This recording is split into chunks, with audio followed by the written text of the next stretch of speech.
Hola a todos, bienvenidos a un nuevo vídeo en mi canal de YouTube Antón GF. Soy Antón García Fernández y como de costumbre les hablo desde Jackson, en el estado de Tennessee, aquí en los Estados Unidos de América. Y en esta ocasión vamos a grabar un nuevo episodio del podcast y videocast El Embés de la Página, ese podcast en el que hablamos acerca de todo lo que tiene que ver con los libros en todas sus facetas, libros que a mí me interesan, autores que a mí me interesan y temas que por supuesto también me parecen muy interesantes. Y hoy vamos a hacer una conexión directa con la localidad de Zaandam, cerca de Ámsterdam, en los Países Bajos, que es como ahora parece que hay que decir lo que antes se decía Holanda, ahora se dice Países Bajos, y allí está un murciano de la localidad de Fortuna, que ha pasado tiempo en los Estados Unidos, en España por supuesto también, y que ahora está en los Países Bajos, autor de un libro titulado Combates para la Historia, publicado no hace mucho, en el año 2022, un libro que por supuesto todos los que estéis interesados en el boxeo tenéis que leer y tenéis que acercaros a sus páginas. Muchas gracias por estar aquí en el Embés de la Página y bienvenido Carlos Pérez Zamora. Nada, gracias por invitarme. Cualquier excusa es buena siempre para hablar de boxeo y de deporte en general. Creo que esto del deporte es una cosa que tenemos en común, porque nos gusta el deporte en casi todas sus facetas y además a veces también deportes no tan conocidos en el mundo hispanohablante, como pueden ser el béisbol, el cricket y otros deportes de ese estilo. Sí, la verdad que a mí al final lo que me gusta es, más allá del deporte en sí, que también me gusta esa parte de competición, pero también cómo se integra en la sociedad y cómo se crea esa mitología deportiva, porque todo el mundo habla de tal jugador, de tal competición, de tal torneo, y al final esas son las cosas que no lo sé por qué, no sé exactamente por qué, es algo que me llama a mí la atención y me interesa saber por qué tal jugador en tal país recóndito es una superestrella, aunque aquí efectivamente no lo conozcamos, claro. Pues yo conocí a Carlos Pérez Zamora a través de un podcast o videocast que por supuesto les recomiendo también, que es Passport Gringos, con Ander Iturralde y David Mosquera, en el que se habla de todo lo relacionado con los deportes estadounidenses y la cultura popular. Y hoy vamos a hablar un poco de eso relacionado con el boxeo, porque Carlos ha escrito este libro, Combates para la Historia, que más o menos traza la historia del béisbol tal y como a él le habría gustado leerla. Y claro, pues para tener un libro de ese estilo, pues uno tiene que ponerse a trabajar y a escribirlo uno mismo, como lo hizo en este Aquí está. caso Carlos. Ahí está el libro en la versión en papel. Aquí en los Estados Unidos se puede encontrar por el momento solamente la versión en Kindle. Pero es un libro de más de 600 páginas y todos los amantes del boxeo deben conocerlo. En cuanto al boxeo, Carlos, ¿de dónde viene y cuándo empezó ese interés que tú sientes por el boxeo? Pues yo creo que es difícil para mí trazar un inicio, pero en general, mira, yo te puedo decir que cuando era pequeño lo que me gustaba era mucho el fútbol. Y recuerdo que cuando era pequeño, porque más allá del fútbol en sí, que yo no entendía, y bueno, casi hoy tampoco es que entienda yo mucho de táctica, más allá de quién era mejor o quién era peor, o este jugador o este otro, a mí lo que me empezó a gustar mucho del fútbol cuando yo era pequeño eran las historias. Y entonces alguien te contaba que el Nottingham Forest, que es un equipo de segunda división inglesa, ha ganado dos, bueno, y está en primera, pero en su día, ¿no? Cuando yo descubrí esto. No, es que este equipo ha ganado dos Copas de Europa, o te contaban, qué sé yo, la historia de cuando es que hubo un tipo que se llamaba Pelé, que... Y yo decía, joder, esto del deporte, esto en concreto del fútbol, pues tiene muchas historias. Y entonces yo me empapé mucho de fútbol y llegó un punto en el que me di cuenta, obviamente, de que esas historias y esa mitología también existían en otros deportes. Y entonces ya se abrió mi abanico. La exposición, yo creo, a lo bestia, vamos a decir, llega cuando, como has comentado, yo pasé un tiempo en Estados Unidos, pasé 3 años, y aunque yo he empezado ya antes un poquito a seguir deportes como el fútbol americano y el béisbol, también el boxeo y tal, pero un poco más superficialmente, fue ahí cuando me empapé de lleno.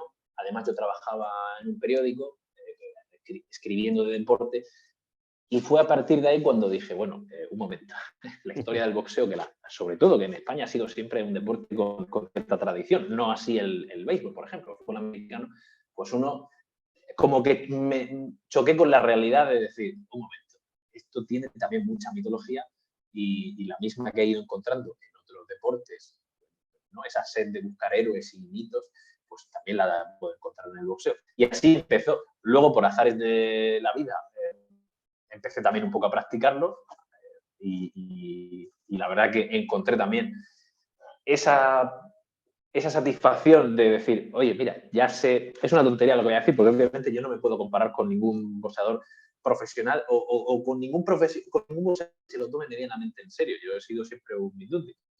Pero el hecho de hacer cierto, aunque sea un mínimo nivel de sparring y estar metido ahí, dices, bueno, ya sé que puede sentir un boxeador en el ring. Y pues a partir de ahí, un poco buscando historias deportivas en general y porque es un deporte que tiene mucha tradición, mucha mitología detrás. Sí, lo que dices del sparring y todo esto, yo creo que en general con el deporte es así. A mí me gusta más el cricket porque he podido jugarlo, no he podido practicarlo, o el tenis o cualquier deporte que tengas la oportunidad de acercarte a él desde el punto de vista ya no solamente de la historia o de ser espectador, sino además de practicarlo. Yo creo que hace que ese deporte pues tenga un significado todavía mayor o más importante para ti, ¿no? Sí, totalmente. Y parece una tontería, pero yo sí que creo que ayuda un poco. O sea, yo he hecho, además esto tendría que hacer la cuenta, pero yo he jugado o he practicado, vamos a decirlo, muchos deportes, aunque sea de manera superficial Ujú. y como aquel que dice un ratito, o un mínimo de... O sea, yo estuve entrenando también un tiempo, muy poco, unas semanas, incluso unos meses, con un equipo de béisbol, y yo mi idea era jugar con ellos, pero me quedaba muy lejos, yo no tenía coche en ese entonces, bueno, en fin. He hecho un poquito de boxeo, he hecho, pues, ¿qué más? Pues, fútbol, por supuesto, tenis, cuando era más joven, también hasta más pequeño. Entonces, parece una tontería, pero yo al final he hecho muchos deportes. Bueno, he llegado a conducir un coche de carrera de la NASCAR, esto es verdad, me invitaron a un evento y estuve conduciendo un coche de la NASCAR durante 10 vueltas. Y es una tontería, pero dice, vale, me puedo empezar a entender qué se puede sentir a ese nivel. Y yo creo que eso te hace un poco, pues, disfrutarlo más y identificarte un poco con los protagonistas de verdad y con la gente que de verdad sabe de estas cosas. Claro, el boxeo, por lo que, como comentabas, no solamente ahora hace unos momentos, sino también en el podcast con Ander y con David de Passport Gringos, el boxeo tiene toda una mitología detrás, casi una liturgia muy importante. Pero además de esas historias de las que hablabas, ¿qué otros aspectos del boxeo te parecen atractivos o te parecieron atractivos en su momento que hicieron que te acercases a ese deporte en particular? No sabría decir, la verdad.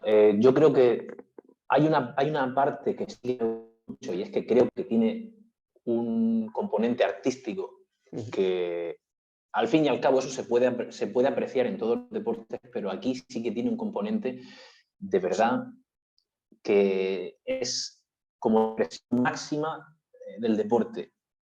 Estoy quizá dejando de lado las artes marciales mixtas que las sigo muy superficialmente y realmente me quedaría siempre con el boxeo antes que con Ujú. las artes marciales mixtas, porque no se me hace que tengan ese componente de arte, o al menos yo no lo sé ver de la misma manera. El boxeo, en cambio, es un desafío mental y físico, y a muchos niveles. Mental, porque tienes que gestionar tus recursos, en el sentido de tengo que gestionar mi resistencia, tengo que gestionar que, bueno, qué sé yo, se me da mejor, pues no sé, el gancho de derechas, pero claro, como soy diestro, pues a ver en qué momento lo... Este tipo de cosas tienes que gestionar tus propios recursos, pero al mismo tiempo tienes que leer mentalmente al enemigo. Tienes que decir, oye, me he dado cuenta que este tipo está haciendo esta combinación o esta otra. Voy a ver cómo me puedo acercar. Uy, estoy acercándome mucho o no se me está acercando este tipo de cosas, ¿no? Entonces, es un desafío mental en ese sentido, pero también es un desafío físico de dimensiones que yo de verdad que se puede comparar a otros deportes y tal, pero tiene un punto que a mí me hace que es, o sea, ¿cómo te diría yo? Es el deporte elevado a la máxima potencia. Luego me dirá, en el atletismo, correr una maratón también pasa eso. Y sí, y también están compitiendo contra otros, pero no a ese nivel, no a ese nivel físico en el que pues estás sufriendo y es tu propio cuerpo el que es lo, o sea, tu propio cuerpo es lo que estás poniendo en juego. En tenis también es un desafío mental, es muy solitario, ¿no? En el momento en el que los dos tenistas están pues, compitiendo, pero al fin y al cabo sí se puede gastar el cuerpo, pero es un juego en pasar la pelota y a mí me encanta el tenis, ¿eh? Pero el boxeo es elevar a la máxima potencia y no sé qué boxeador decía eso, en tenis si pierdes un punto de 0,15, en el boxeo si pierdes pasa la lona y es tu cara. O sea que es cierto, es cierto. Entonces hay en el boxeo, por lo que comentas, y esto no lo había pensado nunca, un cierto elemento de improvisación, como en el jazz, ¿no? Sí, hay mucha improvisación y hay mucho también, mucha preparación. Es un poco todo. Tú te preparas para un desafío, pero cuando sales a competir puede pasar de todo. Y tiene un componente de, como digo yo, de arte. A mí también me gusta el esgrima, otro deporte que he practicado también muy someramente, de ir un par de veces y aprender los fundamentos, pero es que así he hecho mucho y la verdad es que se aprende un poquito, ¿no? De todo. Pero el esgrima es así también, es ese componente de, bueno, ¿cómo doy sin que me den? ¿No? Pues en boxeo es igual. Al fin y al cabo es un juego, si lo pensamos de esa manera, si el boxeo simplemente fuera una cosa en la que no hubiera mucho contacto físico, que no fuera un deporte violento, vamos a decir, es un juego en el que me tengo que cubrir y te tengo que dar. Y tú tienes que hacer lo mismo, vaya, es dar sin recibir, por decirlo así. Cuando mencionabas antes el aspecto de la liturgia, de casi, pues podríamos decir, de la mitología, ¿no? que tiene el boxeo, a mí siempre me ha sorprendido y me ha interesado mucho, y de hecho es una de las razones por las que me he puesto en contacto contigo, es cómo, siempre me ha interesado mucho cómo el arte, ¿no? Los cineastas, los escritores, los músicos, los fotógrafos, etcétera, se han sentido atraídos por el boxeo, ¿no? No sé si tienes alguna explicación o alguna teoría de por qué específicamente este deporte tiene tanta presencia en el arte, porque yo diría que, al menos en la literatura estadounidense, tiene el boxeo prácticamente más presencia que cualquier otro deporte. Sí, yo realmente, o sea, tengo varias teorías y tengo posibles motivos, pero no sé si alguno será el correcto o no, o si, qué sé yo, igual estoy diciendo alguna tontería.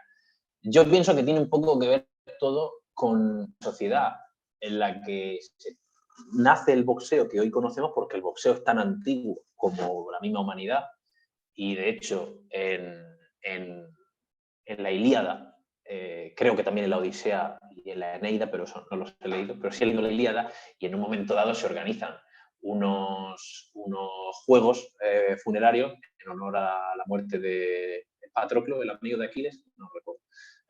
Bueno, organizan unos juegos funerarios y la impresión que uno recibe de leer esos pasajes es un deporte, digamos, noble, ¿no? Pues vamos a hacer las carreras, el boxeo, etcétera, ¿no? O una versión primitiva del boxeo, vaya. Y bueno, yo pienso que en aquel entonces, por así decirlo, creo que estaría más respetado. Pero ¿qué pasa? Que el boxeo como tal empieza a hacerse, el boxeo que hoy conocemos, el boxeo que nosotros hemos heredado, surge en Inglaterra, siglo XVIII, siglo XIX evoluciona hasta lo que hoy conocemos y es cuando se profesionaliza de las manos o de la regla, mejor dicho, del de Queensberry. Y si uno se pone a pensar eso, empieza, yo le llamo una especie de pecado original, porque está mal visto, está prohibido, y eso también pasa en Estados Unidos. Cuando el boxeo cruza el charco y se empieza a popularizar en Estados Unidos, es ilegal en muchos sitios. Entonces hay algo con lo que hay algo que hace que ya esté en el otro lado de la sociedad, o al menos en la cara oculta de la sociedad. Y yo creo que a partir de ahí se explican muchas cosas, porque ahora saliéndonos un poco del boxeo, yo pienso que hay algo en el ser humano que le hace, ¿cómo diría yo? Que le llama la atención del submundo o de los mundos ajenos a ese día a día normal o bonito o rutinario, como lo queramos llamar. Y yo creo que por eso también nos fascinan tanto las historias de policías, de drogadictos, de la mafia, o más que de drogadictos, iba a decir de traficantes de drogas, de la mafia, de asesinos, ¿no? Hay algo que por lo menos nos llama la atención. Y creo que el boxeo, al nacer ahí, en un ambiente así, pues no se termina liberando de ese estigma. Y voy más, córtame cuando quieras, que veo que me estoy enrollando mucho. Pero Estoy muy de acuerdo con todo lo que dices, así que si en algún momento tuviese algún comentario, desde luego que lo lanzaré, pero tiene mucho sentido lo que comentas, desde luego. Sí, es que yo realmente no sé, o sea, como digo, no sé si estoy diciendo aquí alguna tontería o no, pero es que he pensado mucho sobre esto porque me llama mucho la atención. Hay otro de los motivos, o otro de los motivos por los que yo creo que está tan, no sé, la atención de esa manera es porque no sé cómo explicarlo. Lo mismo que decía antes, que lo comparaba, al final he perdido el hilo, pero bueno, quería hablar un poco también del cine noir, que ¿no? Películas de la mafia o de este tipo de cosas nos llaman mucho la atención. Y yo creo que si lo comparamos con otros deportes, es más difícil sacar historias personalizadas en un solo atleta, al contrario que el boxeo, donde es solo una persona. Entonces, si nos vamos un poco, aquí dando un poco de temas un poco más antropológicos, al famoso viaje del héroe, de ¿no? esa llamada a la acción y ese viaje que hace el héroe, que bueno, ¿no? pues al final termina siendo inmortal, bueno, todo ese camino. Si yo quiero hablar de un equipo de fútbol, por ejemplo, es complicado. Es más fácil si lo personalizo en Maradona, en Pelé, en Messi, ¿no? En ese sentido, la última victoria de Messi en el Mundial de Qatar con Argentina, pues es esa culminación, pienso yo, al menos yo lo veía así, de ese viaje de héroe. Pero en un equipo de fútbol es diferente. En un boxeador está muy claro, porque además es que es un deporte muy sufrido. El tenis, pues sí, no te digo yo que no, y además hemos tenido ahora mismo posiblemente a los 3 mejores tenistas de la historia, con Nadal, Federer y Djokovic, pero no es un inicio y no es un viaje, creo yo, tan sacrificado y tan duro en todos los sentidos como el de un boxeador. Entonces tienes por un lado ese componente de suciedad o mancha o borrón o sombra, no sé cómo llamarlo, de lado oscuro de la sociedad, con el componente universal de el héroe y cómo pues, uno se sacrifica para ascender a lo más alto. Yo creo que van un poco por ahí, la verdad, pero... Sí, yo creo que realmente es un, por lo que comentas, es un deporte que va muy bien con muchas cuestiones que tienen que ver con la narración de una historia, ¿no? La creación incluso del héroe, no solamente un héroe que se vaya haciendo a sí mismo, sino que hay otros elementos también externos que van creando a ese héroe, también aspectos sociológicos que tienen que ver con la extracción social de muchos de estos boxeadores, con la raza incluso también, y después también con todo lo que rodea, ¿no? a ese mundo del boxeo, porque yo creo que muchas veces las películas acerca de boxeo, que tienen el boxeo como parte central, o los textos literarios que tienen el boxeo como parte central, al fin y al cabo acaban creando a un héroe, pero al mismo tiempo también describiendo todos los procesos que tienen lugar alrededor de ese personaje, que además es un personaje que utiliza la violencia, ¿no? para conseguir la victoria, ¿no? Es decir, la violencia, también por supuesto la inteligencia y la fuerza física y la preparación física, pero al fin y al cabo, como tú dices, es un deporte más violento. Entonces yo creo que todos esos elementos hacen que el boxeo sea un deporte muy atractivo desde el punto de vista de alguien que quiere vender una historia, ¿no?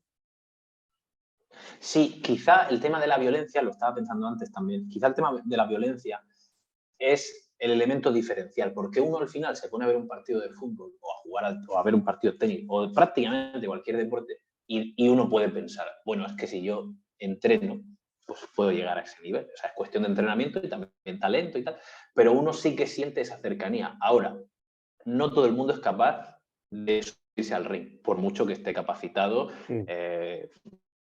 o mentalmente. O sea, hay que tener, pues eso, muchas agallas para subir al ring y enfrentarse a otro.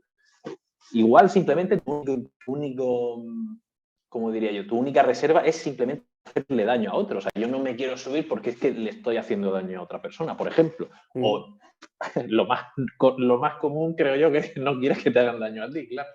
Pero yo creo que ese es un poco el elemento diferencial. Y a mí me gusta compararlo. O bueno, más que me gusta, sí una comparación o un paralelismo entre el boxeo y la boxeo en Estados Unidos y cómo trascendió la tauromaquia en España. Y creo que en España también ha habido tanta mitología respecto a la tauromaquia. Yo que no la sigo tanto, no estoy muy metido, no sé tanta historia, pero lo poco que he podido saber, creo que ese es también el elemento diferencial. Jugar al fútbol, al final todos hemos jugado y puede jugar todo el mundo y nos vemos un poco también pues, con la superioridad a veces de decir, este jugador es muy malo. Pero no todo el mundo está dispuesto a meterse en el ruedo con un morlaco de 500 kilos, de la misma manera que tampoco uno se atreve a subirse a un cuadrilátero a pelearse con cualquiera, desde un mini mosca hasta obviamente un peso pesado. Claro, ¿piensas también que la violencia quizá es el aspecto diferencial que hace que el boxeo se haya convertido pues en un deporte tan desprestigiado en las últimas décadas y que haya caído en cierta desgracia? Porque a mí me da la sensación de que claro, a nuestro alrededor tenemos violencia constantemente. En los Estados Unidos, bueno, los ejemplos de Sí. problemas con armas de fuego y de asesinatos continuos y además en masa son, desgraciadamente, están a la orden del día. Las películas más violentas, casi parece que muchas de las películas que crea Hollywood hoy en día son una preparación para una lucha final.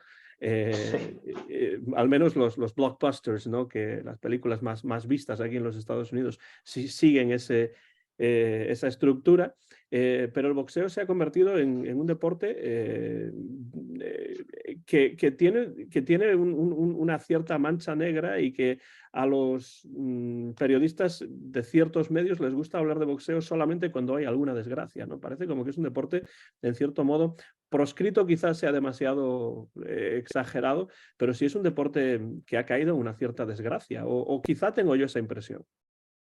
Yo creo que un poco sí. Yo creo que ha habido también medios que, pues eso, desde una perspectiva pues, moral, claro, en su punto de vista, lo han obviado o no han querido más de eso, pues es inmoral, ¿no? A dos personas y hay gente que incluso lo ve como una explotación. Hablando con un amigo hace tiempo me decía, ¿hasta qué punto son libres dos boxeadores que, pues chicos, pues sí son libres, pienso yo, ¿no? Quiero decirte. Y yo creo que en ese sentido ha corrido una suerte parecida al fútbol americano, al menos mi percepción en España, porque efectivamente el fútbol americano yo creo que está creciendo en afición, pero sí que hay un componente, yo creo que, y sí que me atrevería a decir, la verdad, en este caso, ignorante, porque no digo que no se denuncie el tema de las corrupciones, por ejemplo, pero quedarte solo con eso me parece que es, pues no sé, cherry picking, ¿no? Que creo que es la expresión en inglés. Entonces veo que es un poco así. Yo creo también un poco que el boxeo ha sido, por lo que decía antes, un poco de ese pecado original que hay en ese sentido. El boxeo no tiene culpa de nacer en las circunstancias que nace. Luego creo que sí que ha tenido cierta culpa o no culpa, pero sí, yo creo que al final sí que, al final sí que le echo un poco la culpa de haber caído víctima un poco de esa broma, ¿cómo diría yo? Se ha comido a sí mismo el personaje ¿no? Si entendemos el boxeo como una entidad. Porque en su momento se le asocia con la mafia, en su momento ha habido en Estados Unidos en concreto muchos problemas, por ejemplo, de racismo. Efectivamente, hay muchas muertes aquí y allá que más que un problema del boxeo en sí, que oye, es un riesgo como el que juega fútbol americano o rugby también, por ejemplo, por poner otro ejemplo de deporte, digamos, más violento, vaya, o excesivamente físico, vaya. El boxeo ha ido registrando de aquí y allá relativamente ciertas muertes, que lo que yo creo que ponían en evidencia a la sociedad contra sí misma. Y entonces a nadie le gusta que le digan que se ha equivocado en una cosa o que esto podría ser mejor. Hay una de Bob Dylan que es muy interesante que se llama Who Killed Davey Moore, que es un combate en el que, pues eso, un boxeador que se llama Davey Moore, hay varios Davey Moore, hay uno de ellos en concreto, porque hay varios que comparten nombre, y Davey Moore es un boxeador que, hablo de memoria, creo que es en Los Ángeles cuando pues eso, pelea por por el título mundial y termina diciendo, es que estoy intentando acordarme, creo que, ahora tengo varias informaciones en la cabeza, pero creo que la causa oficial de muerte es que al principio se piensa que efectivamente es porque ha sufrido muchas conmociones y tal, y de hecho creo que había peleado hace poco, con lo cual no era lo más sabio subirse al...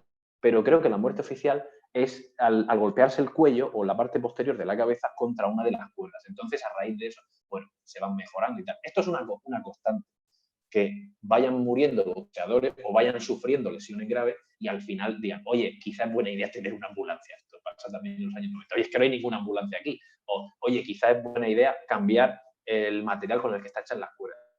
Este tipo de cosas. En esta canción, como decía, Bob Dylan básicamente va poniendo voz a cada uno de los actores implicados para terminar resumiendo la frase que diríamos en España de entre todos la matamos y ella sola se murió, ¿no? Pues yo soy periodista, yo simplemente vengo aquí a contar una historia, no ha muerto por mi culpa. Y el boxeador, bueno, yo simplemente vengo aquí a hacer mi trabajo, no ha muerto por mi culpa, ¿no? Y el público, oye, yo solo quería ver un espectáculo, no es mi culpa.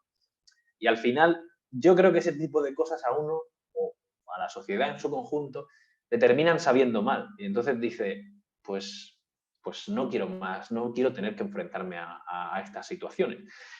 Pues eso, lo que decía antes, tema del ambiente, tema de pues el racismo, y luego ya posteriormente, quizá también un poco por la naturaleza del boxeo, que yo creo que ahí es una vía de escape para muchos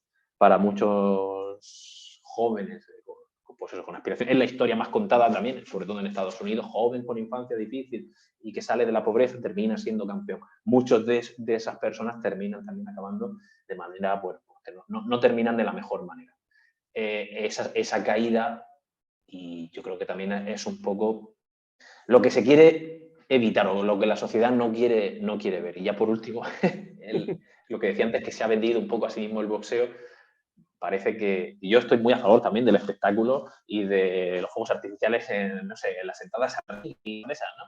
Pero yo creo que se ha pervertido también un poco y creo que ahí sí que el boxeo podría echarse un poco, entonar un poco el mea culpa, el tema de la cantidad de organismos que se han ido creando, que han desvirtuado por completo el tema. Entonces, sí, ¿qué es un campeón del mundo hoy en día de boxeo? Si hay 8.000, sí, hay tantos que ese tipo de cosas han terminado pasando factura al boxeo y yo creo que no creo que esté tan mal como la gente pregona, pero creo que ha perdido mucho terreno y creo que en parte por su naturaleza y en parte se lo ha ido buscando él mismo. Es muy interesante que menciones la canción de Bob Dylan, Who Killed Davey Moore, porque es una canción que, bueno, Dylan graba al principio de su carrera, solamente él con la guitarra y con la armónica, en la época del folk y tal. Y es una canción que, de hecho, quedó inédita en su momento y, bueno, se publicó posteriormente, ¿no? Pero hubo quien dijo que Bob Dylan estaba criticando el boxeo en esa canción. Pero en realidad, si uno escucha esa canción con cuidado, se da cuenta de que lo que realmente está criticando Bob Dylan es la falta de responsabilidad, ¿no? El lavarse las manos cuando algo va mal, políticamente, socialmente, etcétera. Pero claro, es la época del inicio, de la eclosión, por así decirlo, porque realmente los derechos civiles se llevaba luchando por ellos desde hacía décadas en los años 60. ¿no? Da la sensación de que esto de los derechos civiles es algo de los años 60, pero en realidad es algo que se viene trabajando ya desde por lo menos los años 20 o 30, ¿no?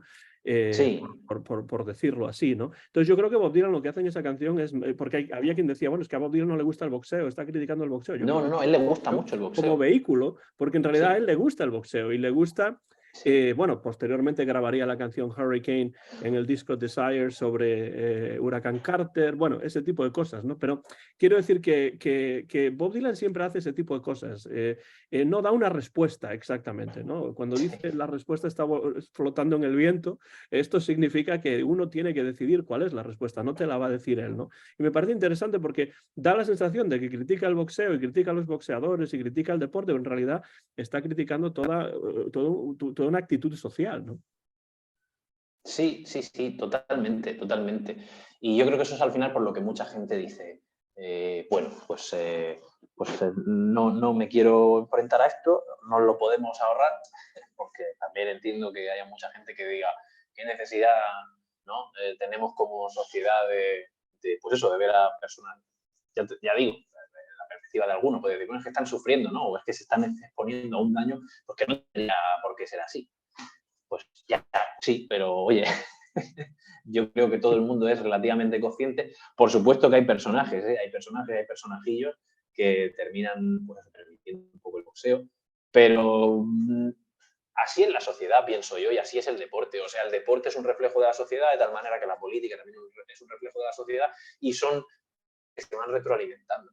Entonces, de tal manera que en una sociedad no existe, o sea, no existe una sociedad modélica o idílica, en una sociedad normal, pues siempre tiene sus elementos un poco más, pues, no sé qué llamar, que salen un poco de la norma. Pues en el boxeo igual, y a veces esas personas hacen más ruido y otras no tanto.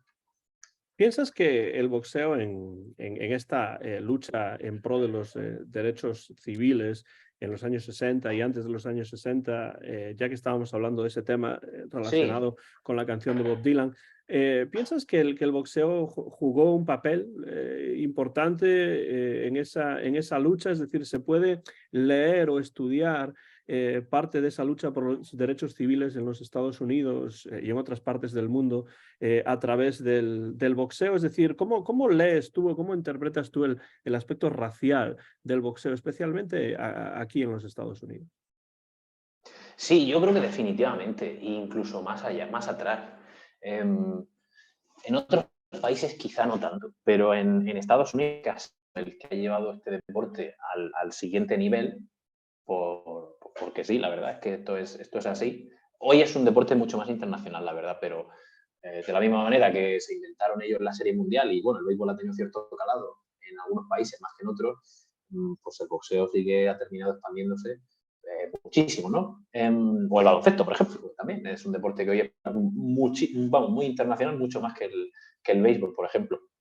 En cuanto al tema racial, sí, en concreto en Estados Unidos, en general yo creo que los deportes populares de los países explican lo que sucede y explican parte de, sí, de esos cambios en la historia. Entonces, sí, más allá de, bueno, ahora sí que hablamos de Ali, pero en los años 20, perdón, en los años 10, Jack Johnson es un claro ejemplo. Y Jack Johnson es quizá la figura más representativa. Es el primer campeón del mundo negro, el primer campeón del mundo afroamericano, porque hasta ese momento los campeones del título mundial del peso pesado, porque sí que había campeones negros de otras divisiones, los campeones del peso pesado no querían enfrentarse, en concreto a Jack Johnson, luego hay otros anteriores a él, y es una situación en la que es un personaje muy interesante y hay un documental bueno, hay un documental y un libro, hay un documental de Ken Burns que se llama Ujú. Unforgivable Blackness, que creo que son 2 partes, me parece, la que tiene el documental. Bueno, es una maravilla, el documental es una maravilla con el sello de calidad de Ken Burns, que está basado en un libro que se llama así, Unforgivable Blackness, y él viene a contar la historia, la verdad que de manera muy a su estilo, pero muy bien. Y es eso, y Johnson es un tipo que, viendo un poco el cariz o la personalidad de Johnson, se explica cómo era un poco Estados Unidos en aquella época. Es un tipo que cuando gana el campeonato del mundo, un campeonato que no lo puede ganar en Estados Unidos porque el entonces campeón se dedica a que se dedica por bueno, sí, Estados Unidos, se va a Reino Unido y luego termina yéndose a Australia. Claro, ellos sabían que un combate así en Estados Unidos era impensable. O sea, ya eso te está diciendo Estados Unidos por aquella época. Bueno, no hay que recordar que no había jugadores negros en las grandes ligas. En Tenían la sus NFL, propias ligas, de hecho, se llamaban las Negro efectivamente, Leagues, ¿no? efectivamente. Entonces, pues claro, uno entiende cómo estaba la situación por aquella época. Bueno, Jack Johnson gana el campeonato en Australia. Se reportan muchos enfrentamientos entre negros y blancos, muchos linchamientos y hay negros que pierden la vida. Y esto no va a ser la primera vez, esto pasa varias veces. Y yo creo que esto en España nos queda un poco más lejano, porque yo creo que no hemos tenido esos problemas que sí que ha tenido Estados Unidos, pero uno ve un poco cómo ha ido evolucionando el boxeo y ve todo ese odio que se canaliza hacia Jack Johnson, que tiene incluso que salir del país. Él huye porque, bueno, pues sí, se le quiere empapelar y hay una ley que dice que bueno, tampoco me quiero enrollar mucho, pero bueno, que la gente se vea el documental, que está muy bien. Pero esa persecución hacia Jack Johnson la hereda luego Joe Louis. O sea, Joe Louis, cuando se convierte en campeón o cuando está en camino de ser campeón, que él se convierte en el campeón más joven de la historia cuando lo consigue, a Joe Louis se le dice muy claramente su equipo, oye, no vayas a hacer como Jack Johnson, que tenía una personalidad muy estrafalaria, que le gustaba andar con mujeres blancas, que pues eso, era muy fanfarrón y tal y cual, era un poco una especie de Mohamed Ali, un poco la comparación fácil, pero con muchos matices. Y Joe Louis es un tipo muy calmado, que luego tenía sus defectos, luego él tenía su manera de ser. Pero Joe Louis es otro tipo de perfil porque no quiere enfadar al público blanco. De hecho, cuando Joe Louis se enfrenta a Max Schmeling por el título mundial, claro, se ve como un choque entre la América democrática y la Alemania nazi. Que bueno, Max Schmeling ni era nazi ni nada, pero ese es un poco el choque que se vende. Lo gracioso es que la gente que en su día criticaba a Jack Johnson por ser negro, ahora que Joe Louis ganara el nombre de América, ¿no? Y así es una relación un poco de amor-odio y van cambiando mucho las tornas en función de quién va siendo el campeón y en función de la personalidad de las figuras en cuestión. Y Ali cuando llega, pues eso, lo más por ver a los años 60, lo más bestia que hace, porque a mí me parece una cosa muy llamativa, muy significativa, es él se opone a la guerra de Vietnam. Y a mí esto se dice poco, bueno, no es que se diga poco, pero yo es que más lo pienso, más me parece una cosa, en fin, me parece un atraco lo que le hacen a Ali, porque él dice, oye, mira, yo no quiero combatir en Vietnam, y se le retira el título mundial de campeón del mundo. O sea, me parece muy bien, quiero decirte, bueno, me parece muy bien, que si lo quisieran, o sea, que lo metan en la cárcel, o sea, entiéndaseme, pero ¿por qué le tienen que retirar una cosa deportiva Claro, solo por claro, expresar no, una opinión? no tiene ¿Me nada que comprendes? ver. Claro, es como, mira, oye, te tienes que ir a la cárcel, tienes que ir a la guerra o te pones en la cárcel. Bueno, pues mételo en la cárcel o ya le buscaremos la. Pero no, Claro, es que porque le si retiran las el. leyes dicen eso, ¿no? Es decir, o vas a Sí, la guerra o pues hay un juicio o tienes que ir a la cárcel o tienes que hacerlo. O sea, las sí, consecuencias que sean por esa objeción de conciencia, ¿no? Pero, claro. pero ¿qué tiene que ver eso con el campeonato mundial de boxeo, ¿no? Claro, claro. Quiero decirte que obviamente estoy totalmente contra de este tipo de. Por si alguien no lo ha entendido, vaya, pero que se me hace muy, muy, muy llamativo cómo Estados Unidos, como gobierno, dice: ¿Sabes qué te digo? Que no quieres ir a la guerra, pues te voy a quitar tu medio de vida. O por lo que te has ganado la vida todos estos años. Y Ali se pierde los 3 mejores años posiblemente de su vida, que son en torno a esos 28, 29 años, que es, sin ninguna duda, la plenitud física de cualquier atleta. Y nos hemos perdido a lo mejor Ali por una decisión del gobierno, porque a él se le ocurre, para mí, con todo el derecho del mundo, no podrá estar a favor o en contra, pero a mí me parece que tiene, vamos, mucho, no sé, que tiene cierta lógica su pensamiento. Y él dice, mira, no, es que a mí estos Vietcongs no me han hecho nada, ¿no? Decía. Y la verdad que es muy llamativo, es muy llamativo. Y se explica, claro, que se explica todo lo que él hace, todo el tema de cuando se convierte al Islam, se cambia de nombre, etcétera, y cómo en algunos medios todavía tardan en aceptar ese nombre de Muhammad Ali en lugar de Cassius Clay, que es como se llamaba y tal.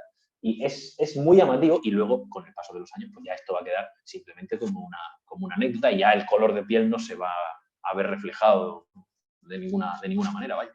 Sí, esto de la conversión al Islam ocurre también con muchos músicos afroamericanos de jazz en esos momentos que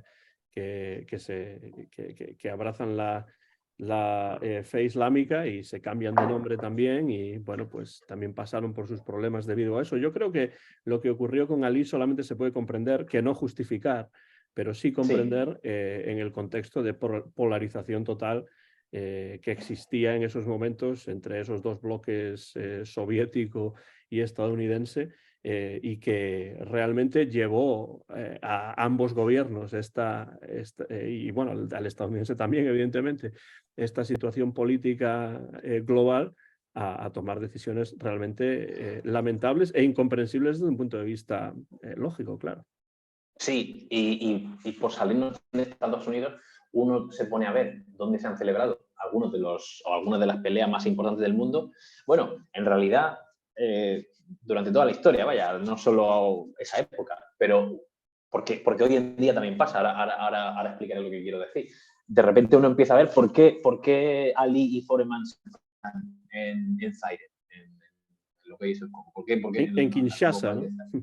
Correcto. ¿Por qué se enfrentan ahí? Bueno, pues porque el dictador de Zaire estaba buscando una manera, o bueno, se le ocurre que y pone dinero encima de la mesa, que no es desorbitada, creo recordar, 5 millones por barba, creo recordar. Es que como tengo tantos datos en la cabeza, igual digo alguno que se me ha escapado, te pido disculpas de antemano. Pero claro, 5 millones de entonces no son como los de ahora, evidentemente. No, claro, estamos hablando, vamos a ver, aquí es que igual me meto un triple, bueno, no lo voy a decir porque, pero bueno, lo que cobran Ali y Fraser en el combate del siglo de 1971, un par de años después, Mobutu Sese Seko, el dictador de Zaire, va a poner una oferta, vamos, una locura, que Don King se vuelve loco, tocando de puerta en puerta diciendo, oye, le he prometido a Foreman y a Ali una cantidad descomunal de dinero, necesito que este tío me lo pague o que alguien me lo pague. Entonces, ¿por qué se hace en Zaire? ¿Por qué luego el tercer combate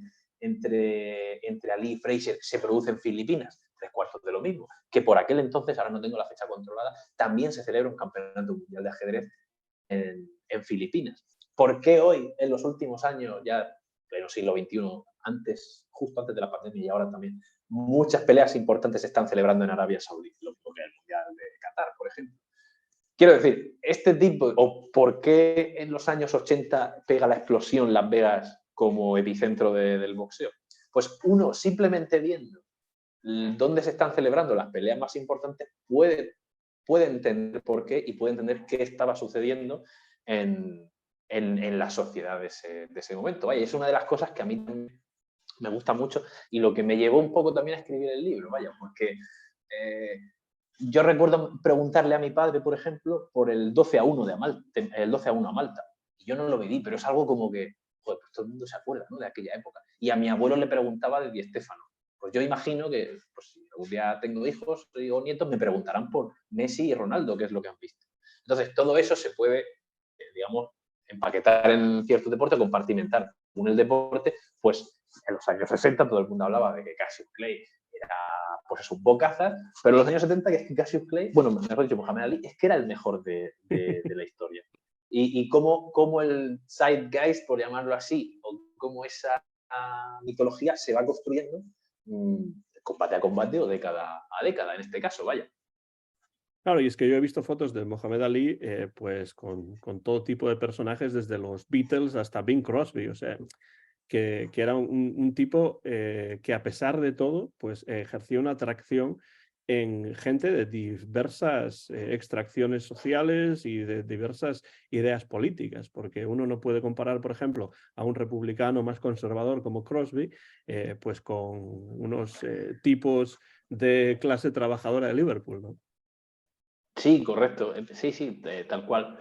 Eso es un poco, yo creo que lo bonito también del deporte, que uno puede tener opiniones totalmente contrarias, ¿no?, respecto a, qué sé yo, sí, sus amigos, familiares y tal, pero ahora queremos ver a nuestro equipo ganar o queremos ver a este boxeador también, pues si es nuestro boxeador favorito, pues queremos verlo ganar.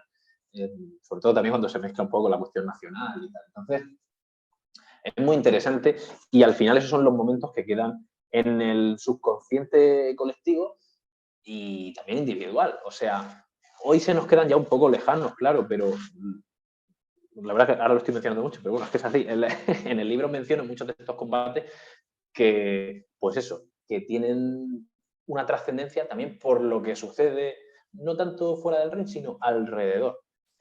Por eso hablaba antes del combate de Eddie Moore, o el combate entre Dempsey y Firpo, que hay un cuadro muy famoso, ahora se me ha olvidado el nombre del artista, pero hay un pintor americano que se dedica a hacer retratos costumbristas, bueno, más que retratos, cuadros costumbristas del puerto, la gente de la calle, etcétera, y él asiste al combate, creo que es en el año 1920.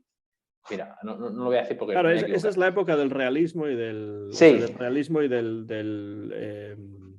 bueno, no agrarismo, pero vamos, la época en la que en la pintura estadounidense se trataba de representar la realidad de la manera más realista posible, sobre todo en el aspecto rural, ¿no? Efectivamente. Y él asiste al combate entre Dempsey y Firpo. George, mira, lo acabo de buscar porque se me olvidó. George Bellow es el nombre del artista.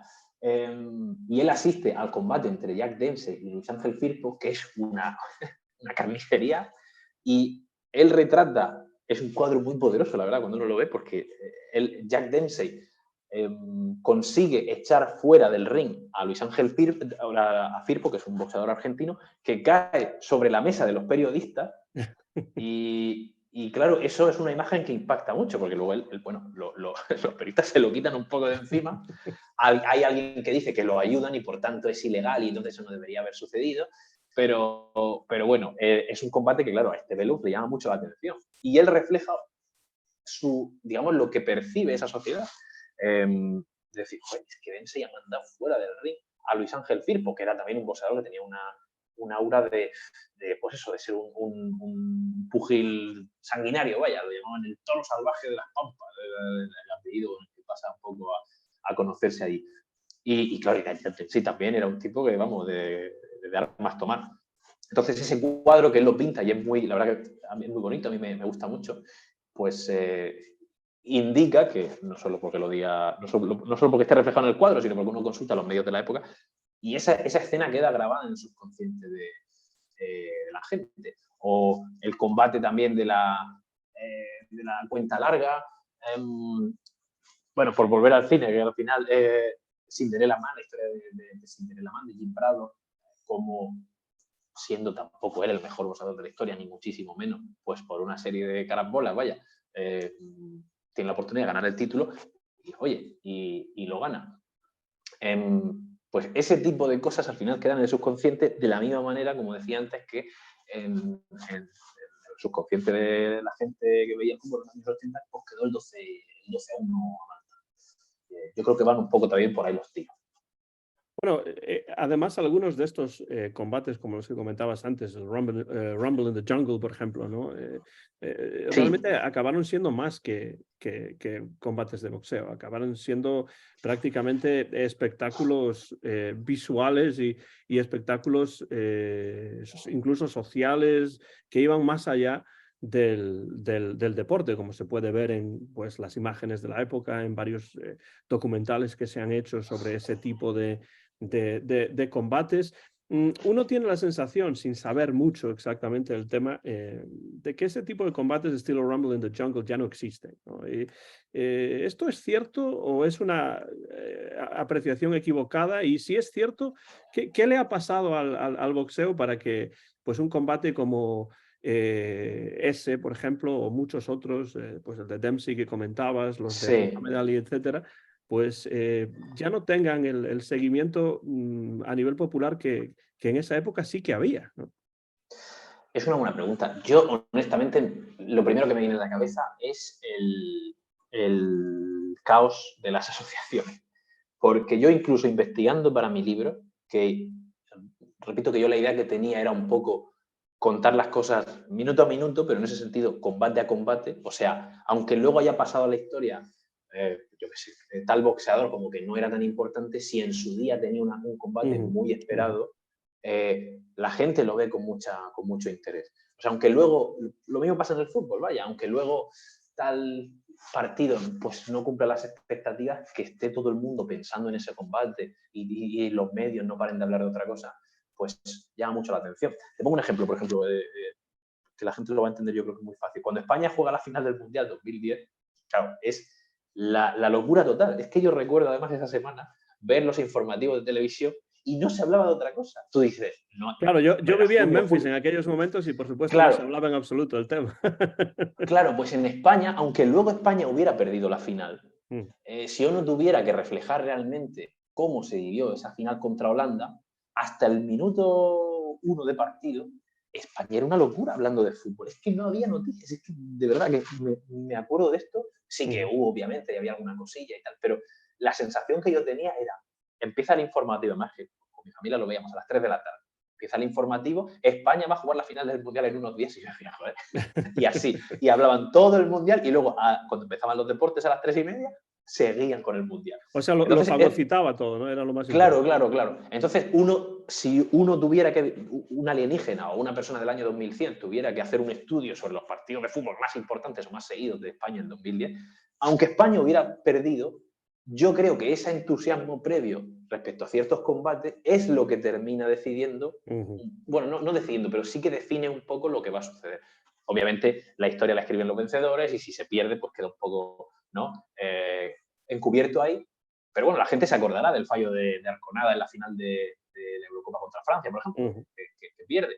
Pues, y se viene a hacer un muy mal mundial en España 82. Entonces, esa es un poco la idea. ¿Por qué no pasa esto ya en el boxeo?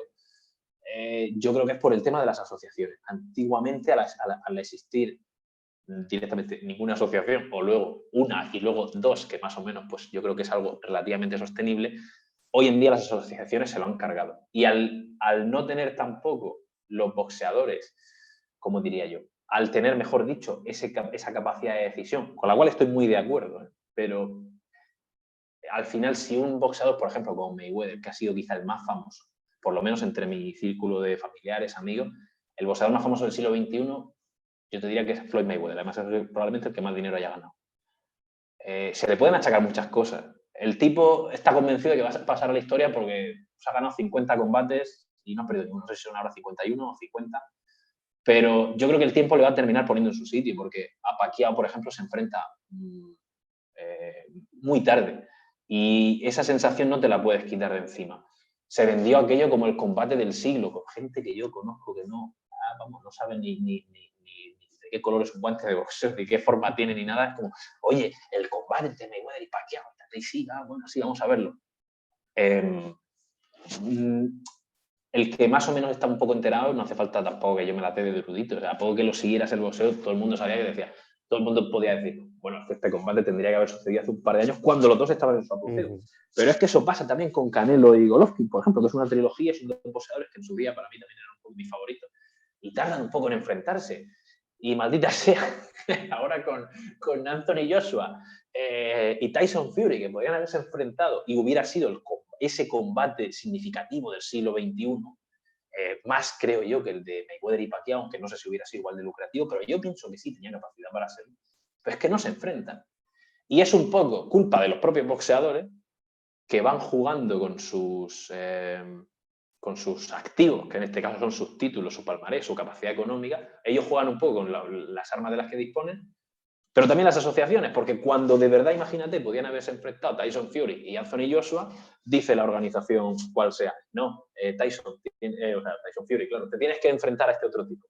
Pues hay que postergar ese combate 6 meses. ¿Qué pasa? Que termina la gallina de los huevos de oro termina muriendo, porque Anthony Joshua, por ejemplo, terminó perdiendo un combate contra Andy Ruiz, cuando, si no recuerdo mal, estaba invicto. Hay un paralelismo y hay un documental muy bueno de ESPN sobre el combate, creo que es en 1990, entre Buster Douglas y Mike Tyson, y sucede algo parecido. El documental se llama 42-1, porque eran las apuestas que le da el único casino de Las Vegas que se atreve a darle alguna posibilidad a Buster Douglas. Tyson estaba invicto, Evander Holyfield estaba invicto y venía de hacer mucho ruido en la división del peso semipesado, sube a la división del pesado, y entonces era como, bueno, pues ya se tienen que enfrentar dos tipos invictos, es el combate que va a abrir la década, por así decirlo, bueno, una locura de dinero y tal. Pero Don King, que era el promotor de Mike Tyson, tiene una historia muy interesante, esa relación con Tyson.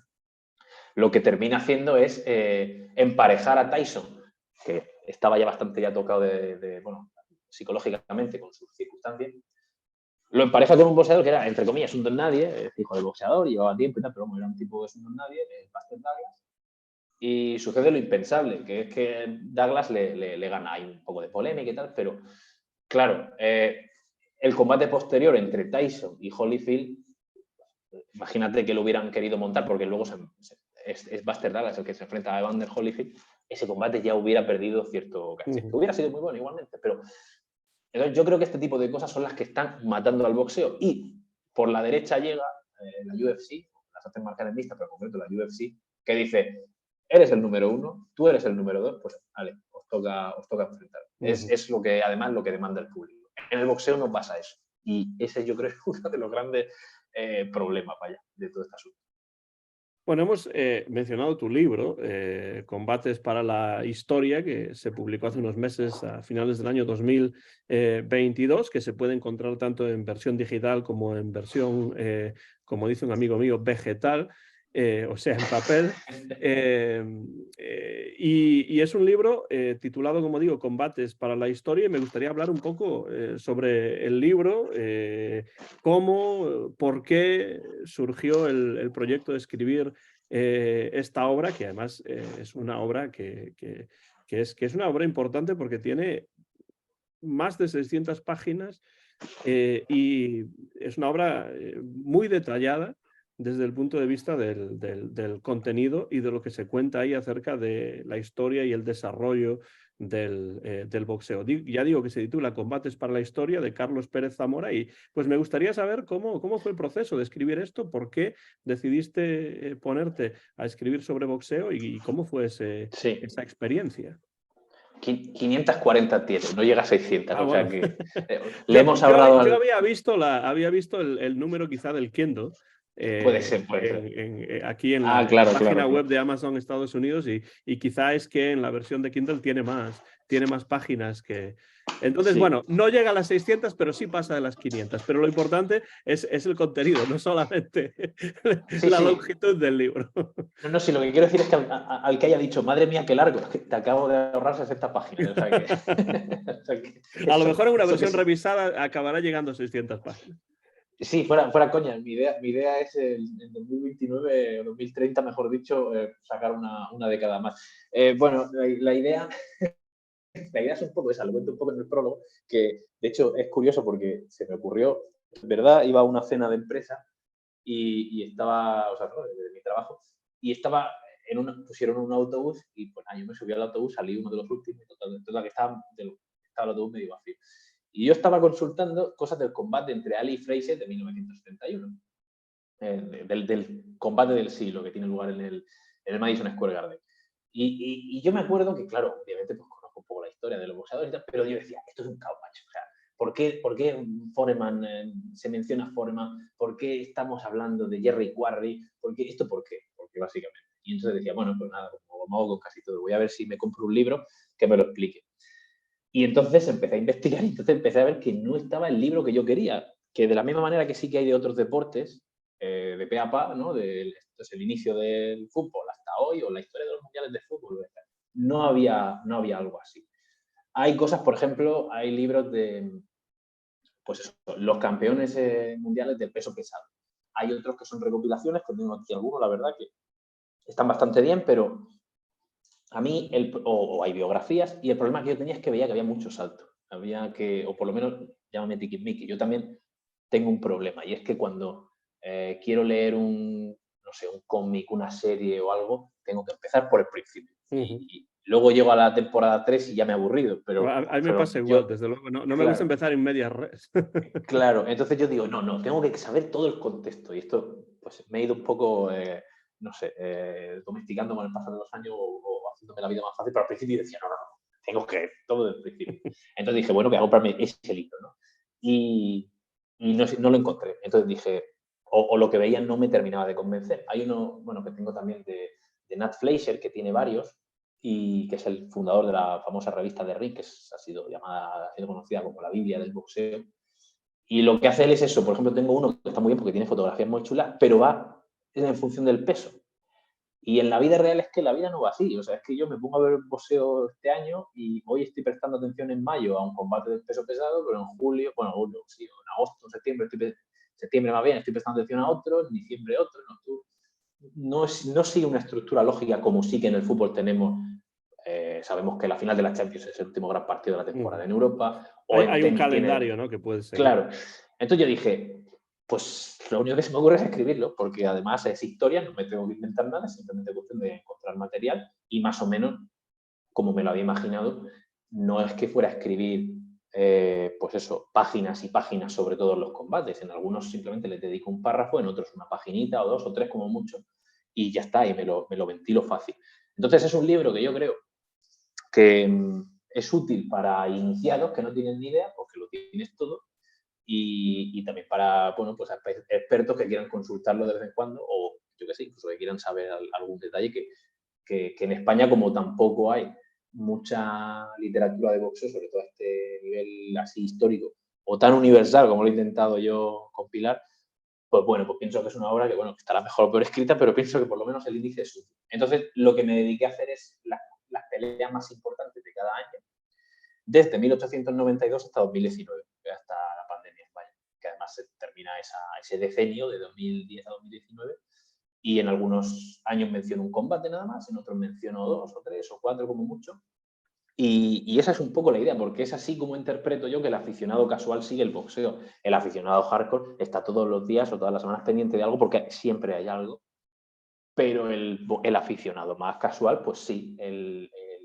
pues eso. Entonces, lo sigue más esporádicamente. La idea es que el libro tenga varias maneras, por así decirlo, de leerse. Uno se lo puede leer de cabo a rabo, que yo creo que la manera más, no sé, es la que tiene más sentido porque uno ve cómo hay boxeadores que desaparecen y además explico por qué, o otro tal. Pero uno lo puede coger en el año, mira, lo voy a coger ahora mismo y entonces digo, pues abro por una página, mira, justo me ha salido la página de Douglas y Tyson, pues lo he abierto por 1990. Y entonces uno puede empezar a leerlo por 1990 porque empieza con el combate de Douglas y Tyson. Pero es que sigues leyendo y ves que hay otros combates, así el Chávez contra Taylor, el Holyfield contra Douglas. Venga, pues vamos a ver. Entonces, uno puede ir haciendo un poco en los libros estos de elige tu propia aventura. ¿Que quiero leer solo los combates de Ali? Pues voy a seguir solo lo que vaya pasando por ahí. Y lo que decía, en algunos menciono más el tema deportivo, en otros simplemente el contexto o por qué es importante para el continuo de la historia del boxeo. Hay algunos, mientras has estado escribiendo este libro, que, bueno, en realidad estás tratando más de un siglo de historia Sí, de claro. este deporte y además desde, bueno, finales del siglo XIX. Hay algunos elementos que son denominadores comunes a lo largo de la historia del boxeo, es decir, hay algunas líneas maestras que se repiten, es decir, ¿qué has aprendido acerca de ese particular a lo largo de la escritura de este libro, que supongo que te habrá llevado su tiempo, pues no solamente escribirlo, sino hacer toda la investigación previa? Sí, el proceso en total ha tenido como 2 años, pero también es verdad que ha habido partes de esos 2 años que he remoloneado un poco. En fin, la vida también es que es un poco así, claro. Pero bueno, y a ver, una de las cosas que más me ha llamado la atención, más allá bueno, por ejemplo, a nivel de entender la vida en aquella época, pues eso, que hay combates que pasan en la historia más por lo que pasa afuera, o por el contexto, o lo que decía, ¿cómo te diría yo? De la misma manera que en España conocemos, y menciono muchas cosas de estas que yo no las he vivido, como antes mencionaba cosas de fútbol, del 12-1, de Arconada y tal, pero porque a mí, o sea, yo las he heredado. Entonces, Ujú. también sé lo que es un fallo a la Cardeñosa, por ejemplo, y yo no vi el partido aquel de España contra Brasil, ¿no? Pero pues este tipo de cosas uno dice, bueno, por este motivo o por otro, todo el mundo conoce este combate por este motivo. Entonces, cosas como también, yo qué sé, por esos combates que hemos mencionado antes o situaciones inverosímiles. Hay un combate a finales del siglo XIX que pues, tienen que cruzar la frontera a Texas para evitar toda la intervención de los Texas Rangers, cosas así, o combates que tenían lugar en Nueva Orleans, que claro, los poseedores no están allí, entonces van en tren y en el tren se forman unos vagones, se crean unos vagones hacen un gimnasio improvisado, pues porque van a estar horas y horas y días, van a estar varios días allí, solo en el trayecto en tren, pues tienen que seguir preparándose. Este tipo de cosillas son muy interesantes. A nivel más personal y a nivel más historia, a mí lo que me llama la atención, sobre todo de ciertos boxeadores, es lo solitaria que es la cima.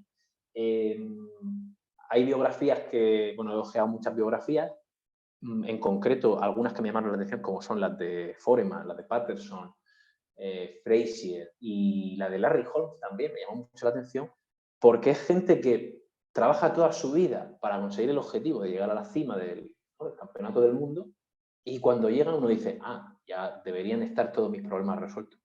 Y no, cada uno por circunstancias diversas.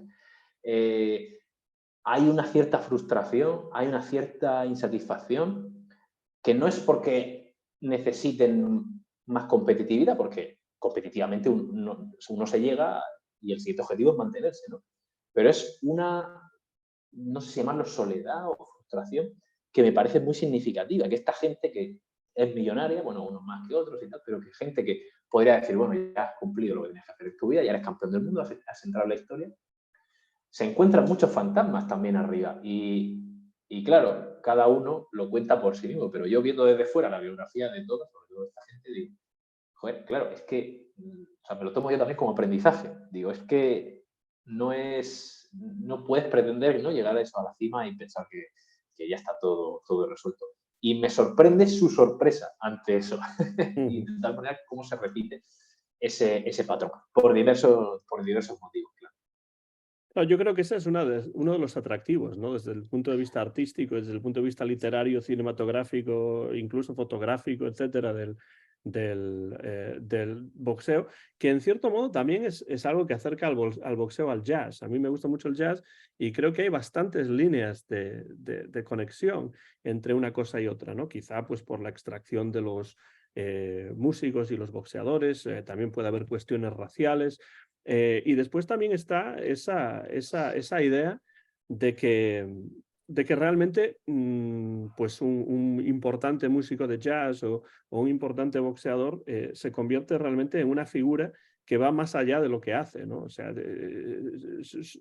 supone muchas cosas más allá o representa muchas cosas más allá del deporte o del arte, ¿no? Y en ese sentido, creo que tiene mucho sentido hablar de la relación entre el boxeo o incluso pues, el jazz o la música con el crimen organizado, en el sentido de que Sí, hay muchas películas que tratan pues, de las bambalinas del boxeo y de todo lo que ocurre alrededor de los combates, etcétera, etcétera. También hay libros que se centran en eso. Y realmente si pensamos en el negocio del espectáculo en los Estados Unidos a partir de los años 20 hacia muchas décadas posteriormente, hay una línea directa entre los lugares donde se tocaba la música o donde se combatían por los diferentes títulos del boxeo y las personas que relacionadas con el crimen organizado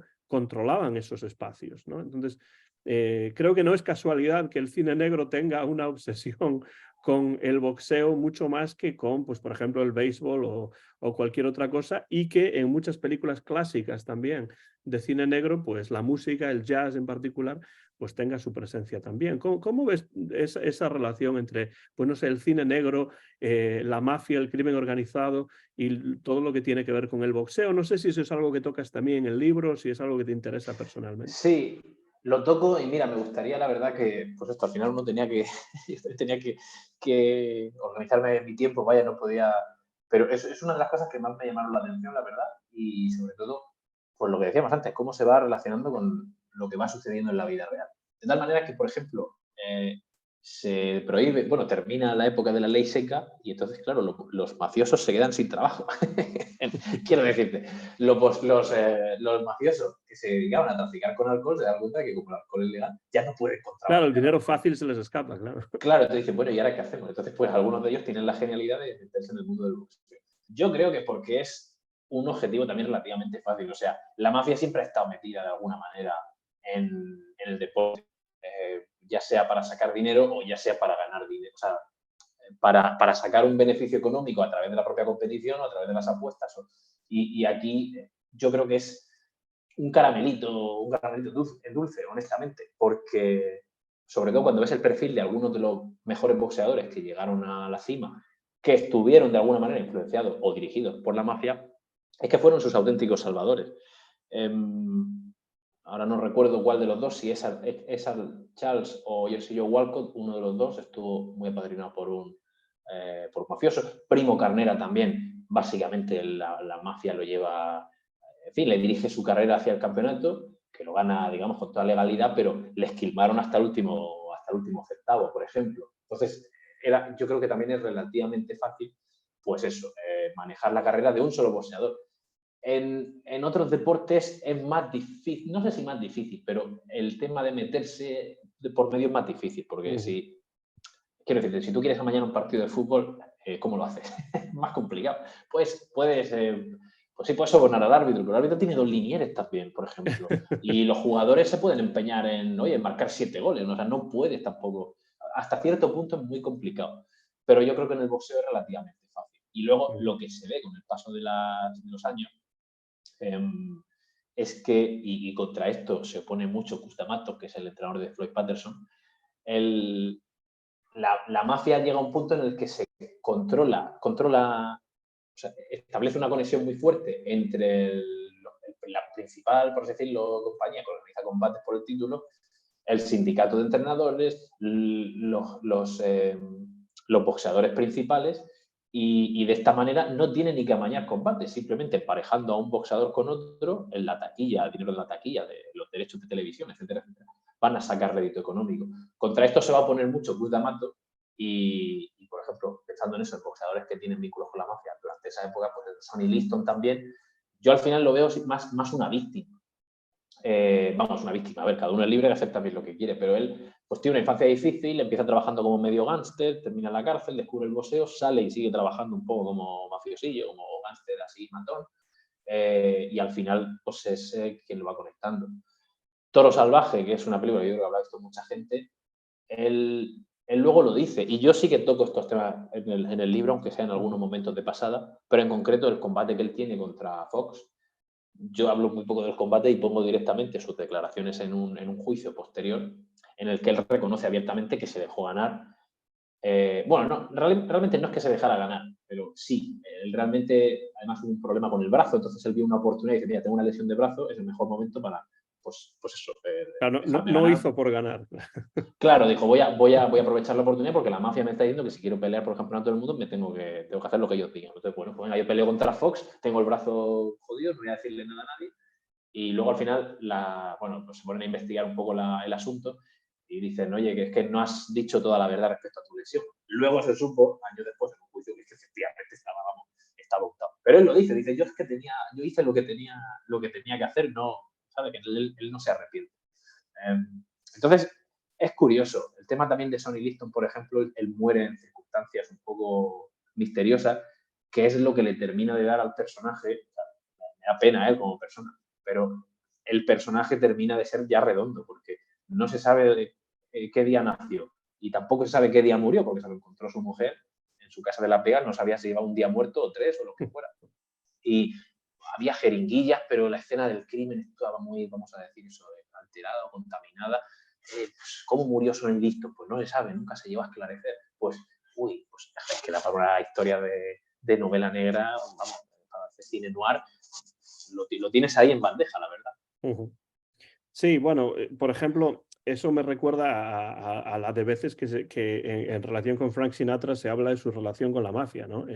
Siendo un cantante italoamericano de Nueva York, bueno, Claro. de Hoboken, Nueva Jersey, que vivió en Nueva York gran parte de su vida, etcétera.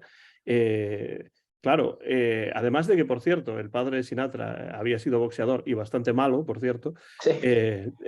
pues es que era difícil en la época en la que Sinatra empieza a ser un cantante popular en los años 40, 50, etcétera, pues no tocar en clubs que de alguna manera estén dominados Claro. o controlados, ¿no?, por la mafia. ¿Eso significa que Frank Sinatra es un mafioso? No, no necesariamente, pero si uno quiere ser un cantante popular en esa época, pues ¿dónde va a cantar? Pues tiene unos sitios muy reducidos y es que no quiere pasar por ese Claro. aro. Claro, y luego mira, no te tienes ni siquiera tampoco que ir a la mafia, porque de la manera en la que han operado ciertos promotores, y el más famoso en los últimos años, y el más civilino ha sido Don King. Only in America. Only in America tiene una historia, macho, que me llama también mucho la atención por cómo se relaciona con Mike Tyson.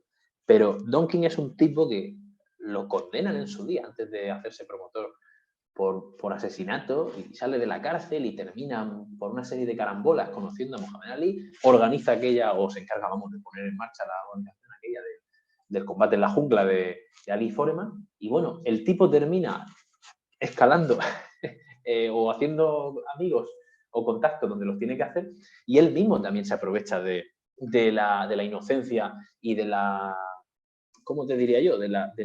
Sí, de la ignorancia de los boxeadores del momento, De tal manera que en Estados Unidos hay una época, en los años 80, que se conoce como la generación perdida de los pesos pesados, porque daba la casualidad de que muchos de ellos estaban controlados por él, una cosa que era conflicto de intereses, ahora lo voy a explicar por qué, porque él realmente no los manejaba, sino que los mencionaba su hija, los manejaba su hijastra.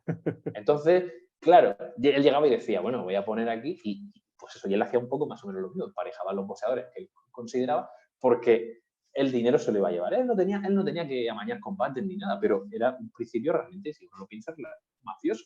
Y engañaba muchísimo a los boxeadores. Larry Holmes acabó hasta las narices de él, porque por eso le decía, te voy a dar no sé cuánto, te voy a prometer, qué sé yo, me voy a intentar, ¿no? Te voy a dar 1 millón. Y luego decía, bueno, hay que deducir esto y esto, te quedan 100.000. Y decía, pero ¿cómo es posible? Pero no es posible tampoco. Y es impresionante cómo muchos de ellos además terminan muy, o sea, en fin, fatal psicológicamente. Algunos terminan con adicciones a las drogas muy severas, y es porque se les cae su vida por completo. Y, joder, yo no sé hasta qué punto, insisto, es culpa de ellos, culpa de tal, pero un amplio porcentaje de esa situación es debido a los tejemanejes de Don King. Y yo pienso que es uno de los principales responsables de la caída en desgracia de Mike Tyson, que él tiene también una vida muy interesante. Su figura, bueno, él lo descubre, por así decirlo, Cus D'Amato, y termina convirtiéndose en su tutor legal. Parece que su vida está un poco encarrilada. Tyson es un tipo que aprende muchísimo de la historia del boxeo. Él, junto a la persona que gestiona, por así decirlo, el dinero, y el que se convierte en su manager, él y Cus D'Amato van un poco organizando la vida de Tyson. ¿Y qué pasa? Que primero muere Cus D'Amato, eso le sienta a Tyson como una puñalada traspera, porque como diciendo, bueno, pues una desgracia que ha tenido la vida, pero este otro manager también termina falleciendo, se le oculta un cáncer. Ahora mismo, fíjate, tengo tantos datos que ahora mismo no sé cuál de los dos, pero bueno, él se entera de que le han estado ocultando una enfermedad. Creo que es este manager el que le dicen, no, pero es que estaba enfermo creo que de cáncer. Y él dice, joder, no podía confiar en nadie hasta que aparecieron estas personas en mi vida. Y estos también un poco me han engañado, me han ocultado que estaban enfermos y tal. Y no como diciendo, y ahora de repente estoy otra vez solo en mi vida, pues ¿qué voy a hacer? Y es cuando Don King está muy listo para tejer su tela de araña en torno a él y a sus relaciones más cercanas, y no se preocupa por él, porque sus antiguos benefactores, por así decirlo, sí que le habían advertido que mucha gente, cuidado, que ahora estás en la cima, que se van a aprovechar de ti, necesitas disciplina, etc. Y Mike Tyson se deja a los entrenamientos, o sea, no es el mismo, tiene una relación matrimonial con una actriz que termina pasando de factura, él intenta suicidarse, no justifico luego las cosas que pudo hacer, porque terminó en la cárcel, pero esa entrada en la cárcel, que yo creo que ya la caída definitiva, pues se puede explicar con ese fallecimiento que Don King aprovecha, ¿no?, para ir. En los propios funerales, o sea, Don King está ahí desde el minuto 1, en el que Tyson se queda solo. Él dice, ven aquí que yo te voy a ayudar. Y lo único que quería era sacarle el dinero. No es mafia como tal, pero es una historia, por ejemplo, de cine negro, vamos a llamarlo así, que es impresionante. Sí, hay una obsesión, además, o más bien una fascinación con ese proceso de la caída del héroe, ¿no? Ya no solamente la llegada del héroe, sino la caída también, como la famosa película con Humphrey Bogart, ¿no? The Harder They Fall, más dura será la caída, sí, ¿no? O sea, ya no es solamente el ascenso del ídolo, sino también la caída. Y creo que esto también, en gran parte, tiene que ver con esa fascinación que el boxeo ha ejercido sobre, pues, cineastas, escritores, artistas en general, ¿no? Sí, yo creo que aquí se podría incluso trazar un paralelismo, porque hace un tiempo pensé, no, es que en los últimos años se está, digamos, exacerbando la figura del perdedor. Pero, joder, ¿qué era Don Quijote sino un perdedor? O sea, no es una cosa nueva. Sí que es verdad que antes quizá era una cosa más minoritaria, pero yo pienso que no. O sea, el buscón... Sí, el buscón. No tanto el lazarillo, porque el lazarillo sí que consigue medrar, sí, a pesar de que el honor, pues, claro, lo lanza por la ventana, ¿no? Eso es, ¿no? Pero yo sí que decía, hace un tiempo yo pensé, digo, esto tiene que ser porque en los últimos años, por el motivo que sea, la posmodernidad está poniendo, ¿no?, en valor la figura del perdedor, pero yo creo que no es un fenómeno moderno, simplemente Ujú. quizá pues en los últimos años, o los últimos siglos, pues por lo que sea ha tenido más ¿cómo decirlo? Ha ganado más preponderancia. Ujú. Entonces, no sé, no creo que sea exactamente por eso, pero sí que es verdad que esa figura de la caída del héroe es una cosa muy reconocida. Yo creo que también juegan un poco aquí las filias y las fobias Ujú. de la gente, del aficionado al deporte en general. Cuando, cuando Ali cuando Ali llega a la cima, por así decirlo, cuando Cassius Clay, porque después se llama Cassius Clay, llega un poco a la Ujú. cima, la gente está dejando que pierda. Porque como este tipo que es un bocaza, vamos, este tipo no puede ser campeón. Entonces hay gente que yo creo que va simplemente porque quiere verlo perder. Y pasa eso a nivel, en fin, muchos aficionados del Madrid quieren que el Barcelona pierda hasta los entrenamientos y viceversa, ¿no? Y cuando hay una derrota así a lo bestia por parte de un otro equipo, pues la gente dice, uy, ¿no? Y se siente bien y dice, oye, hoy voy a dormir, hoy voy a Sí, dormir muy feliz. o si te cae mal, pues no sé, Cristiano Ronaldo Claro, o tal jugador que a lo mejor piensas que es demasiado orgulloso o que habla demasiado, ¿no? Pues también cuando cae o pierde, pues claro. también te gusta, ¿no? O, bueno, no sé, lo digo que te gusta, lo digo en general, ¿no? Sí, sí, sí, Al sí, te ser entiendo, te humano en entiendo. general, ¿no? Claro, yo creo que van un poco por ahí los tiros y que hasta cierto punto también va un poco de cómo se encaje un boxeador en la dinastía de campeones. Por así, antes se mencionó Larry Holmes. Larry Holmes Ujú. no es el único al que le pasa esto, por eso yo pienso que a veces la historia rima, ¿no? Larry Holmes es un tipo que él dice, bueno, está todavía Mohamed Ali aquí, pero está a punto de retirarse y yo soy el principal candidato a heredar la corona. No solo la corona de campeón, sino la corona de campeón del pueblo, vamos a decir. De ahora todo el mundo me va a querer. Y Larry Holmes tiene muchas frustraciones durante toda su carrera, sobre todo, bueno, toda su carrera no lo sé, pero en ese apogeo en el que él es campeón del mundo durante muchos combates, a mí no recuerdo la cifra, pero está mucho tiempo en la cima, él espera que ya de una vez le quiera, porque él siente que la gente, ya dice, él dice, ¿qué más tengo que hacer si es que les estoy ganando a todos? Pero la lectura que saco yo es que, claro, te has cargado al favorito del público, que era Ali, ¿no? A Foreman le pasa también un poco parecido, unos años antes. Él siente que es Ali el favorito. Incluso se ve a veces también por debajo de Frazier. Y él dice, bueno, ahora ya me van a querer. Hay un combate muy interesante cuando, ahora mismo no lo ubico en el tiempo, sé que sucede en Canadá, y es que Foreman pelea contra cinco rivales al mismo tiempo. Se le ocurre la genial idea de que así le van a querer. Bueno, al final la jugada le sale un poco mal porque efectivamente termina derrotando a los cinco, pero le cuesta bastante, ¿no? Claro, son cinco tipos en una misma noche. Entonces, bueno, Esto tres como asaltos cada uno. como las películas que te viene uno y le ganas a uno y después te viene el otro. O sea, en las películas nunca te atacan tres o cuatro a la vez. Sí, lo que pasa es que, bueno, aquí sí que eran por turno. O sea, aquí llega Foreman contra un Sí, tipo, sí, tres claro, eso, asaltos. quiero decir que es lo mismo que en las películas. Claro, claro, claro. Entonces se va, bueno, ¿no?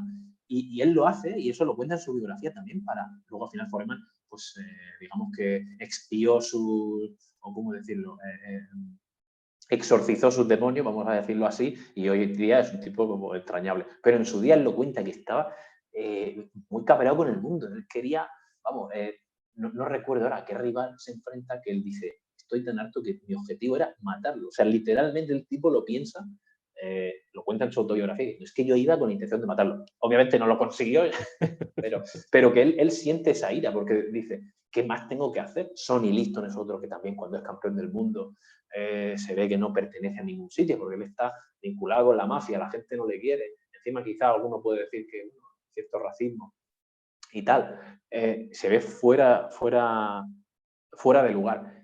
Y yo creo que hay algunos que por lo que sea caen en el momento justo y la gente no se cansa de verlo ganar, de la misma manera que el aficionado del Real Madrid o no se ha cansado de ver a su equipo ganar Copas de Europa, pero hay otras personas que están deseando que caiga porque quieren a un nuevo campeón o a un nuevo campeón Mm.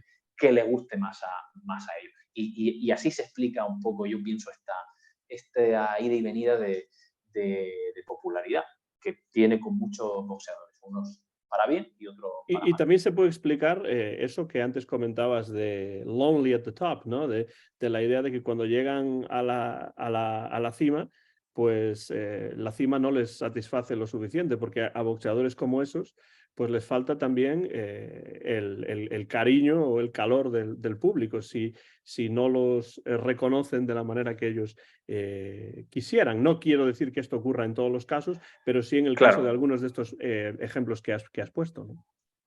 claro, es un poco...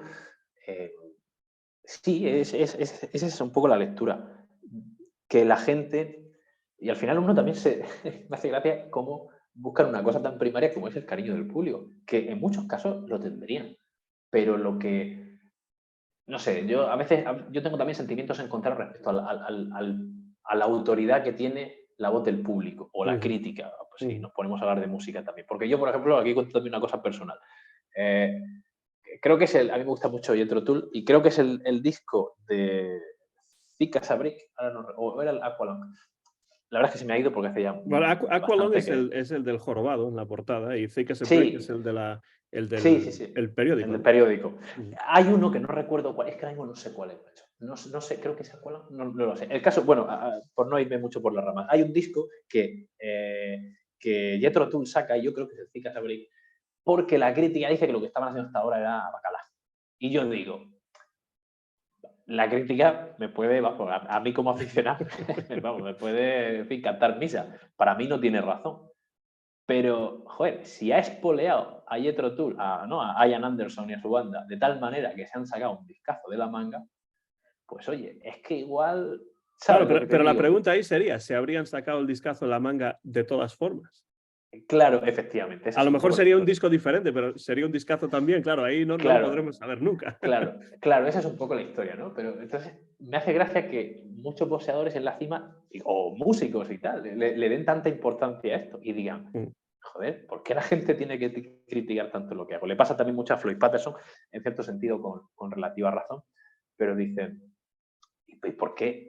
O sea, ¿por qué no me pueden aceptar a mí como campeón? ¿Por qué? Porque no era Rocky Marciano, volviendo un poco a lo de que la historia rima. Rocky Ujú. Marciano se convierte pues, en una leyenda, a pesar de no ser el boxeador más técnico, ni mucho menos, pero bueno, liquida todo, o sea, supera todos sus combates con victoria, es un tipo que tampoco es nada, digamos, polémico, vamos a decir, y, pero Floyd Patterson, pues no, y le dicen, oye, es que ¿cuándo te vas a enfrentar a uno bueno?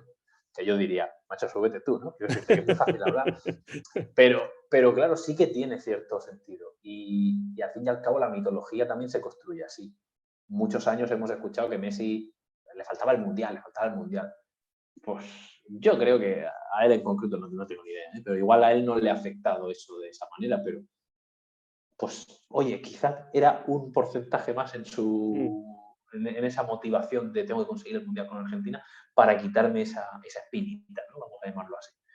Entonces, es muy curioso. A mí esto también me fascina mucho, me llama mucho la atención cómo la crítica, que está en su derecho de hablar, claro, como todo el mundo, hasta qué punto juega un papel importante o no en la carrera de Ujú. posadores, artistas, lo que queramos.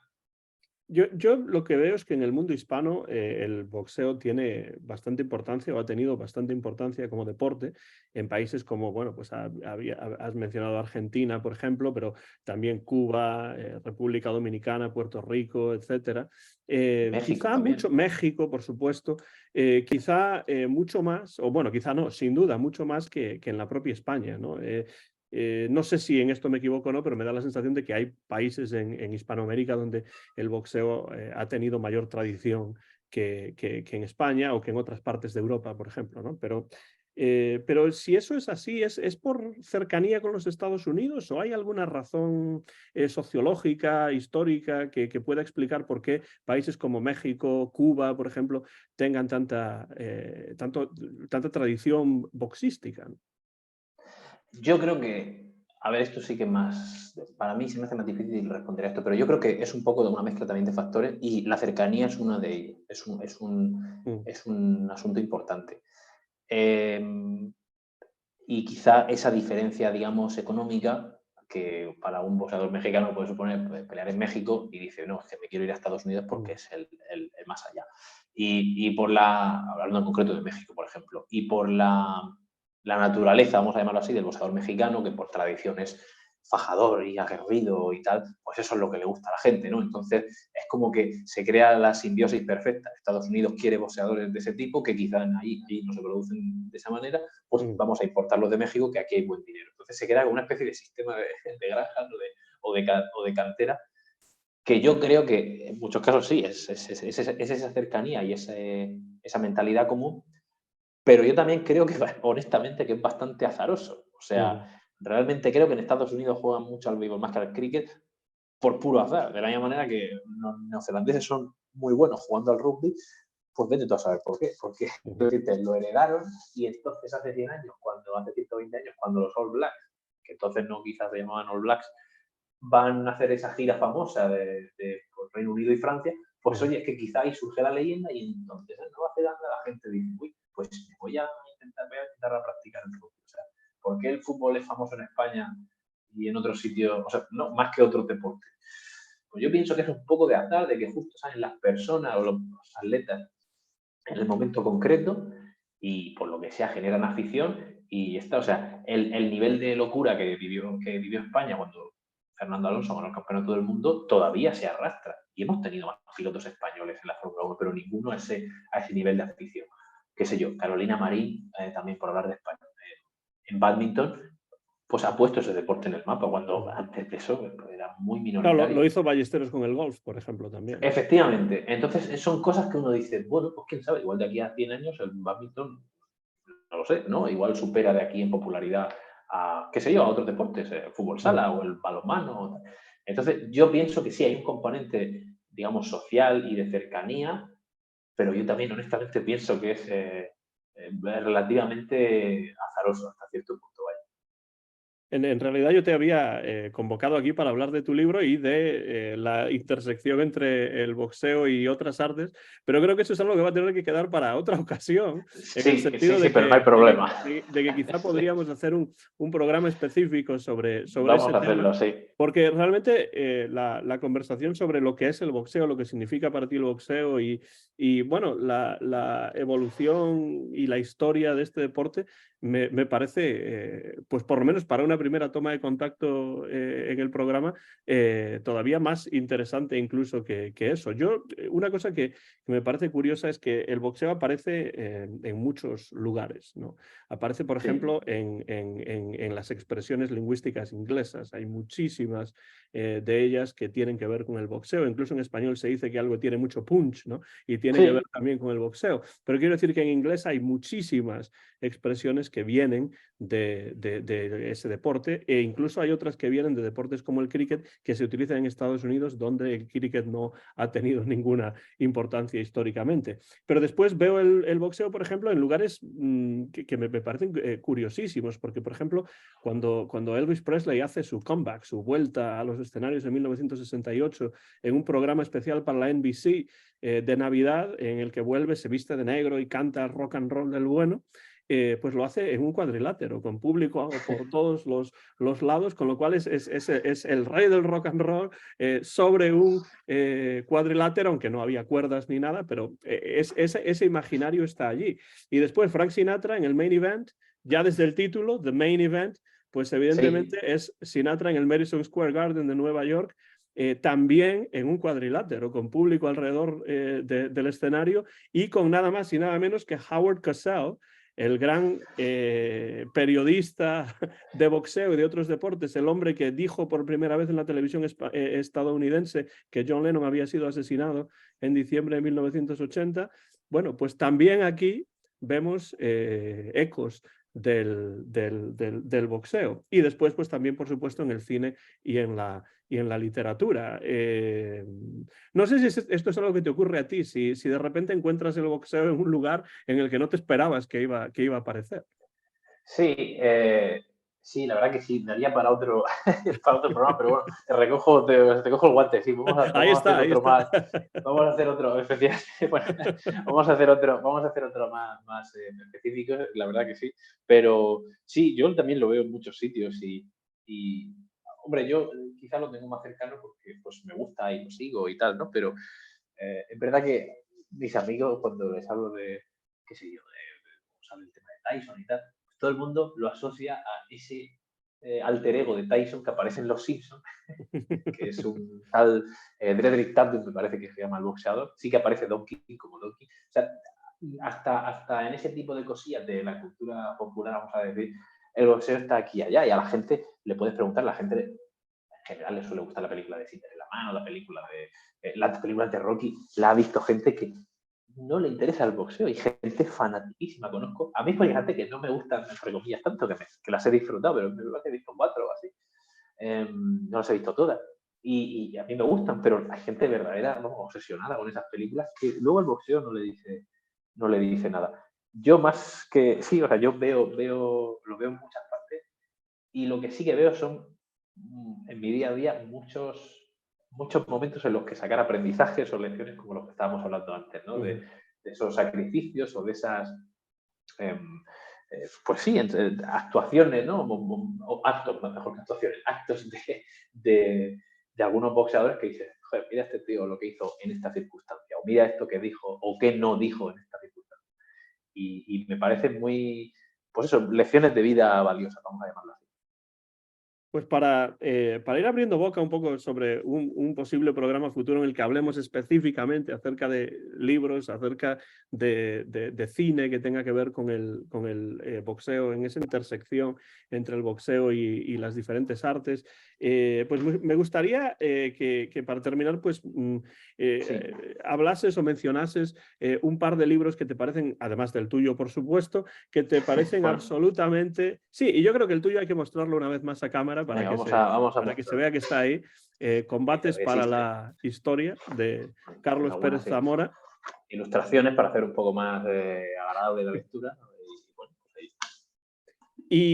Y además de ese libro que has escrito pues hace poco, que se ha publicado en el 2022, un par de libros y un par de películas que desde luego te hayan marcado de alguna manera y ya en un futuro, espero que próximo, pues ya entraremos más a fondo en este tema. Sí, de libros lo tengo muy claro. Mira, de libros, bueno, voy a empezar a mencionar el libro de Eso no estaba en mi libro de historia del boxeo, que es de Jorge Lera, que es el periodista, bueno, uno de los que más, pues, que sabe de boxeo de España.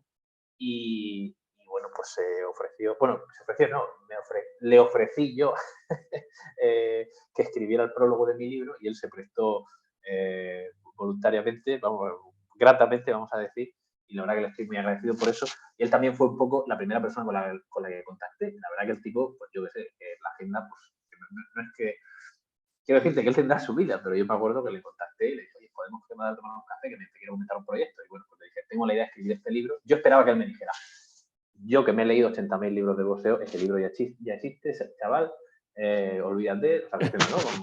Pero no, me dijo, pues mira, es una buena idea, te animo a que lo hagas y tal. Y dije, pues si lo hago, que todavía no sabía si lo iba a culminar, dije, si lo hago, me gustaría que me escribieras el prólogo. Dijo, trato de hecho, y pues ya está, y ahí se quedó. Entonces, él ha escrito un libro que también salió unos meses antes que el mío, la verdad, curiosamente, y él cuenta pues un poco anécdotas no tan conocidas de la historia del boxeo hasta 1940, 50, una cosa así. Lo recomiendo sobre todo porque la parte primera, que es la que habla de los orígenes del boxeo en Inglaterra y cómo emigra este deporte también un poco a Estados Unidos, o se contagia ese interés, es muy interesante. Y luego, pues, en ese libro menciona algunos combates, no sé, algunos temas en profundidad, como pues eso, el boxeo para el colectivo judío, irlandés, habla también un poco en detalle de la pelea entre Max Mellin y Joe Louis, y de una sección al final también, por ejemplo, que mezcla, pues eso, boxeo y arte en general, boxeo y cultura, y pues tiene boxeo y cine, boxeo y letras, música, y bueno, pues es también interesante. El libro en general está muy chulo, es más, pues eso, en función del tema, tiene varios temas concretos y llega más o menos hasta los años 50. Y entonces yo diría que primero uno se lea ese libro y luego se pusiera con el mío, que el mío es más enciclopédico, pero también se puede leer el tirón o consulta y tal. Y el otro, este es, Y ese digamos, libro no de ficción. Jorge Lera, que se llama Eso no Sí, estaba en mi libro de historia del boxeo, Yo creo que está dentro de una colección de la editorial Almuzara, porque Sí. un amigo escribió el dedicado a los Beatles. Yo Pues conozco sí. al autor dentro de esa misma serie Sí, y sí, también lo he sí. entrevistado en el canal. Pues esto no estaba en mi libro de los Beatles o algo así. Pues Sí, sí, este sí. es el volumen dedicado al boxeo dentro de esa colección. Eso es correcto. Y está muy bien, la verdad, está muy, muy bien contado y está muy chulo, se hace muy ameno y muy completo, la verdad. Pero es eso, que cubre hasta los años 50, por eso digo, que se lo lea la gente y luego que siga con el mío hasta 2019. Y luego uno que es ficción, por tratar un poco el tema de la literatura, se llama El Profesional, Ujú. de un periodista y escritor que se llama W. C. Hines. Y ese libro me encantó, es una absoluta maravilla. A mí me hace gracia cuando la gente dice, tienes que leer porque leer te transporta a otros sitios y vives cosas y tal. A mí eso siempre lo he cogido un poco por, en fin, siempre pongo un asterisco a esa frase porque no me pasa en todos los libros, pero sí que me pasa. Y este en concreto sí que lo viví. Eso es ficción, es todo ficción. Él está contando en primera persona desde el punto de vista de un periodista que va a cubrir el campamento de entrenamiento de un aspirante al título mundial de peso pesado. Pero es todo ficción, el campeón es ficción, los personajes son todo ficción, hasta el mismo periodista. Pero entonces cuenta cómo va a su casa, ¿no? Conoce a la mujer, van al campamento de entrenamiento, se preparan, bueno, suceden ahí algunas cosillas y tal, habla con el promotor, el manager, ¿no? el entrenador, y yo es que de verdad que me imaginaba que estaba ahí, es que era muy, muy, no sé, me lo imaginaba muy, muy realista, vaya, muy bien contado y sin ser un libro con estridencia, pues a mí en concreto me gustó muchísimo. Y luego tiene algunas frases así para el recuerdo, cuando él, bueno, no, que la gente se lo lea, la verdad, pero tampoco quiero hacer spoiler ni nada, pero cuando él le dice qué es para ti el boxeo y cosas así, esos pensamientos los sabe plasmar muy bien e integrarlos muy bien en la narración, que uno se queda con frases, la verdad, que muy, muy, muy chulas. Y en torno a películas, pues la verdad es que aquí esto es un poco más a gusto del consumidor, la verdad, porque no, o sea, sí que he visto, pero no, a ver, no, y la mayoría que he visto son muy buenas, pero no sabría quedarme con ninguna. Yo te diría que Cinderella Man, que la vi hace poco, precisamente cuando estaba escribiendo la parte de Jim Brado, me gustó, me pareció que estaba además muy bien ambientada, pero sí que es verdad que se exagera demasiado la figura de Max Baer, que tampoco era, lo ponen un poco como el villano, tampoco era para tanto, era un tipo muy bromista. Y pues no sé, no sabría decir otra. Million Dollar Baby también me sorprendió. Y tendría que pensar alguna más, la verdad. Pero en general las películas me gustan y las suelo disfrutar. Pero que en general, vamos, que no hay ninguna así que diga, uy, esta es que la tengo que ver 80 veces. No tengo, en general no tengo películas así, pero bueno, quizá también yo soy un poco raro para eso. The Professional de Heinz es un libro que yo no conocía y que ya pues lo he solicitado a través de préstamo interbibliotecario en la biblioteca de la universidad en la que trabajo porque tengo ganas de leerlo, así que bueno, espero que llegue pronto y poder leérmelo Sí, porque por lo que has comentado en el podcast de Passport Gringos, que creo que también lo mencionaste allí, y después ahora pues lo que me comentas sobre él, me parece un libro desde luego muy interesante. Y en cuanto a películas, pues a mí siempre hay una que me gusta mucho que se llama The Setup. Es una película clásica. Cuando pienso en películas de boxeo suelo pensar en películas clásicas en blanco y negro. Y sí, esta en particular me marcó mucho porque la vi, pues no sé, a lo mejor con 11 o 12 años con mi tío. En español se tradujo como Tongo el título, porque claro, un setup es un tongo eso es, sí, claro, en el boxeo y en otros deportes también. Eh, sí, y es con Robert Ryan, que es un actor que a mí siempre me ha gustado mucho dentro del cine negro clásico y además es también una película de serie B dentro del cine negro. O sea, no es una película muy conocida, no es un clásico en absoluto, sino que es una película hecha con muy pocos medios y con muy poco dinero. Realmente está muy bien hecha a pesar de todo porque, sí. bueno, el director es Robert Wise y, bueno, pues es uno de los grandes directores del momento, pero es una obra menor dentro de su discografía, ¿no? De su filmografía. Vamos a ver si me la veo porque yo no la he visto. Tengo muchas películas buenas de boxeo pendientes que no he visto. He visto las más famosillas, vaya, pero tengo algunas por ahí pendientes como esta.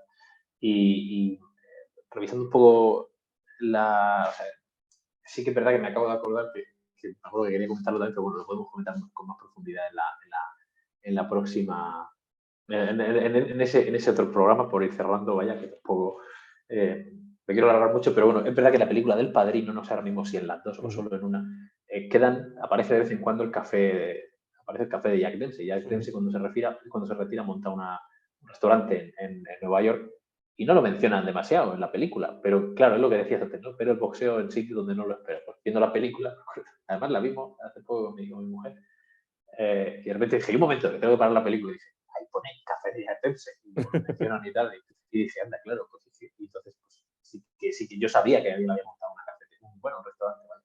Y lo paré y dije, anda, mira, me empecé a fijar en los detalles, aparecían fotos de él, o sea, no lo he visto, obviamente, en la vida real, entonces no sé si está bien o mal representado, ¿no?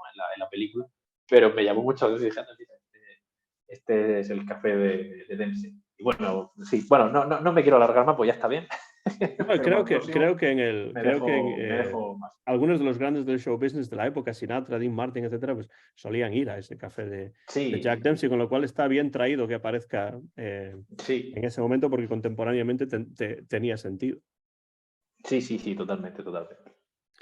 Pues te emplazo, Carlos Pérez Zamora, a una nueva conversación en un futuro, espero que próximo, aquí en el En Vez de la Página, para hablar acerca, ya no solamente de tu libro, sino de la intersección entre la literatura, el boxeo, el cine y otras artes que ven en lo pugilístico pues un elemento de inspiración y un elemento también narrativo e incluso diría que un elemento de creación de mitología. El boxeo en sí, desde mi punto de vista, tiene muchísimas aristas y tiene muchos ángulos sobre los cuales, a través de los cuales se puede tratar. Lo que quiero es darte las gracias por participar hoy en el En Vez de la Página, invitarte para que vuelvas pronto para continuar charlando sobre boxeo y sobre cualquier otra cuestión que te pueda interesar, porque veo que tenemos muchas cosas en común. Y por supuesto, quiero recomendar a todos los que estén viendo y escuchando este programa el libro de Carlos Pérez Zamora, que se titula Combates para la Historia. Es el libro sobre boxeo que a Carlos le habría gustado leer y ahora existe gracias precisamente a que lo ha escrito Carlos y lo ha publicado pues no hace mucho, en el año 2022, Combates para la Historia. Ha sido un verdadero placer, Carlos, y la única razón por la que este programa no dura 3, 4, 5 horas es que tengo que ir a recoger a mi hija de la escuela, que sale dentro de unos minutos. Porque yo podría estar aquí hablando pues a lo mejor un par de horas más. Sí, yo también, pero también es verdad que ya aquí son ya pasan las 10 y ya hay que ir cerrando, Pero no, te cojo la invitación y sí, adelante, cuando quiera. Yo también muy a gusto, al final lo que estamos hablando es una excusa para hablar de deporte y ya está. Yo agradezco también la invitación porque, oye, si la gente quiere leer el libro y le gusta, pues fenomenal. Así que por mi parte un placer y también gracias por la invitación. El invitado de este episodio del En Vez de la Página ha sido Carlos Pérez Zamora, autor del libro Combates para la Historia, acerca de boxeo y de muchas cosas relacionadas con el boxeo, mío y también de Carlos. Es el copyright de este episodio, que se grabó en directo entre Estados Unidos y los Países Bajos a finales del mes de marzo del año 2023. Muy pronto van a poder ver este vídeo en mi canal de YouTube, Antón GF. Cualquier comentario que quieran dejar por la parte de abajo del vídeo será bienvenido, lo responderemos y lo agradecemos como siempre. Gracias a Carlos y gracias a todos ustedes por estar ahí afuera viendo y escuchando en el canal de YouTube Antón GF el En Vez de la Página. Gracias y hasta la próxima ocasión. Chao.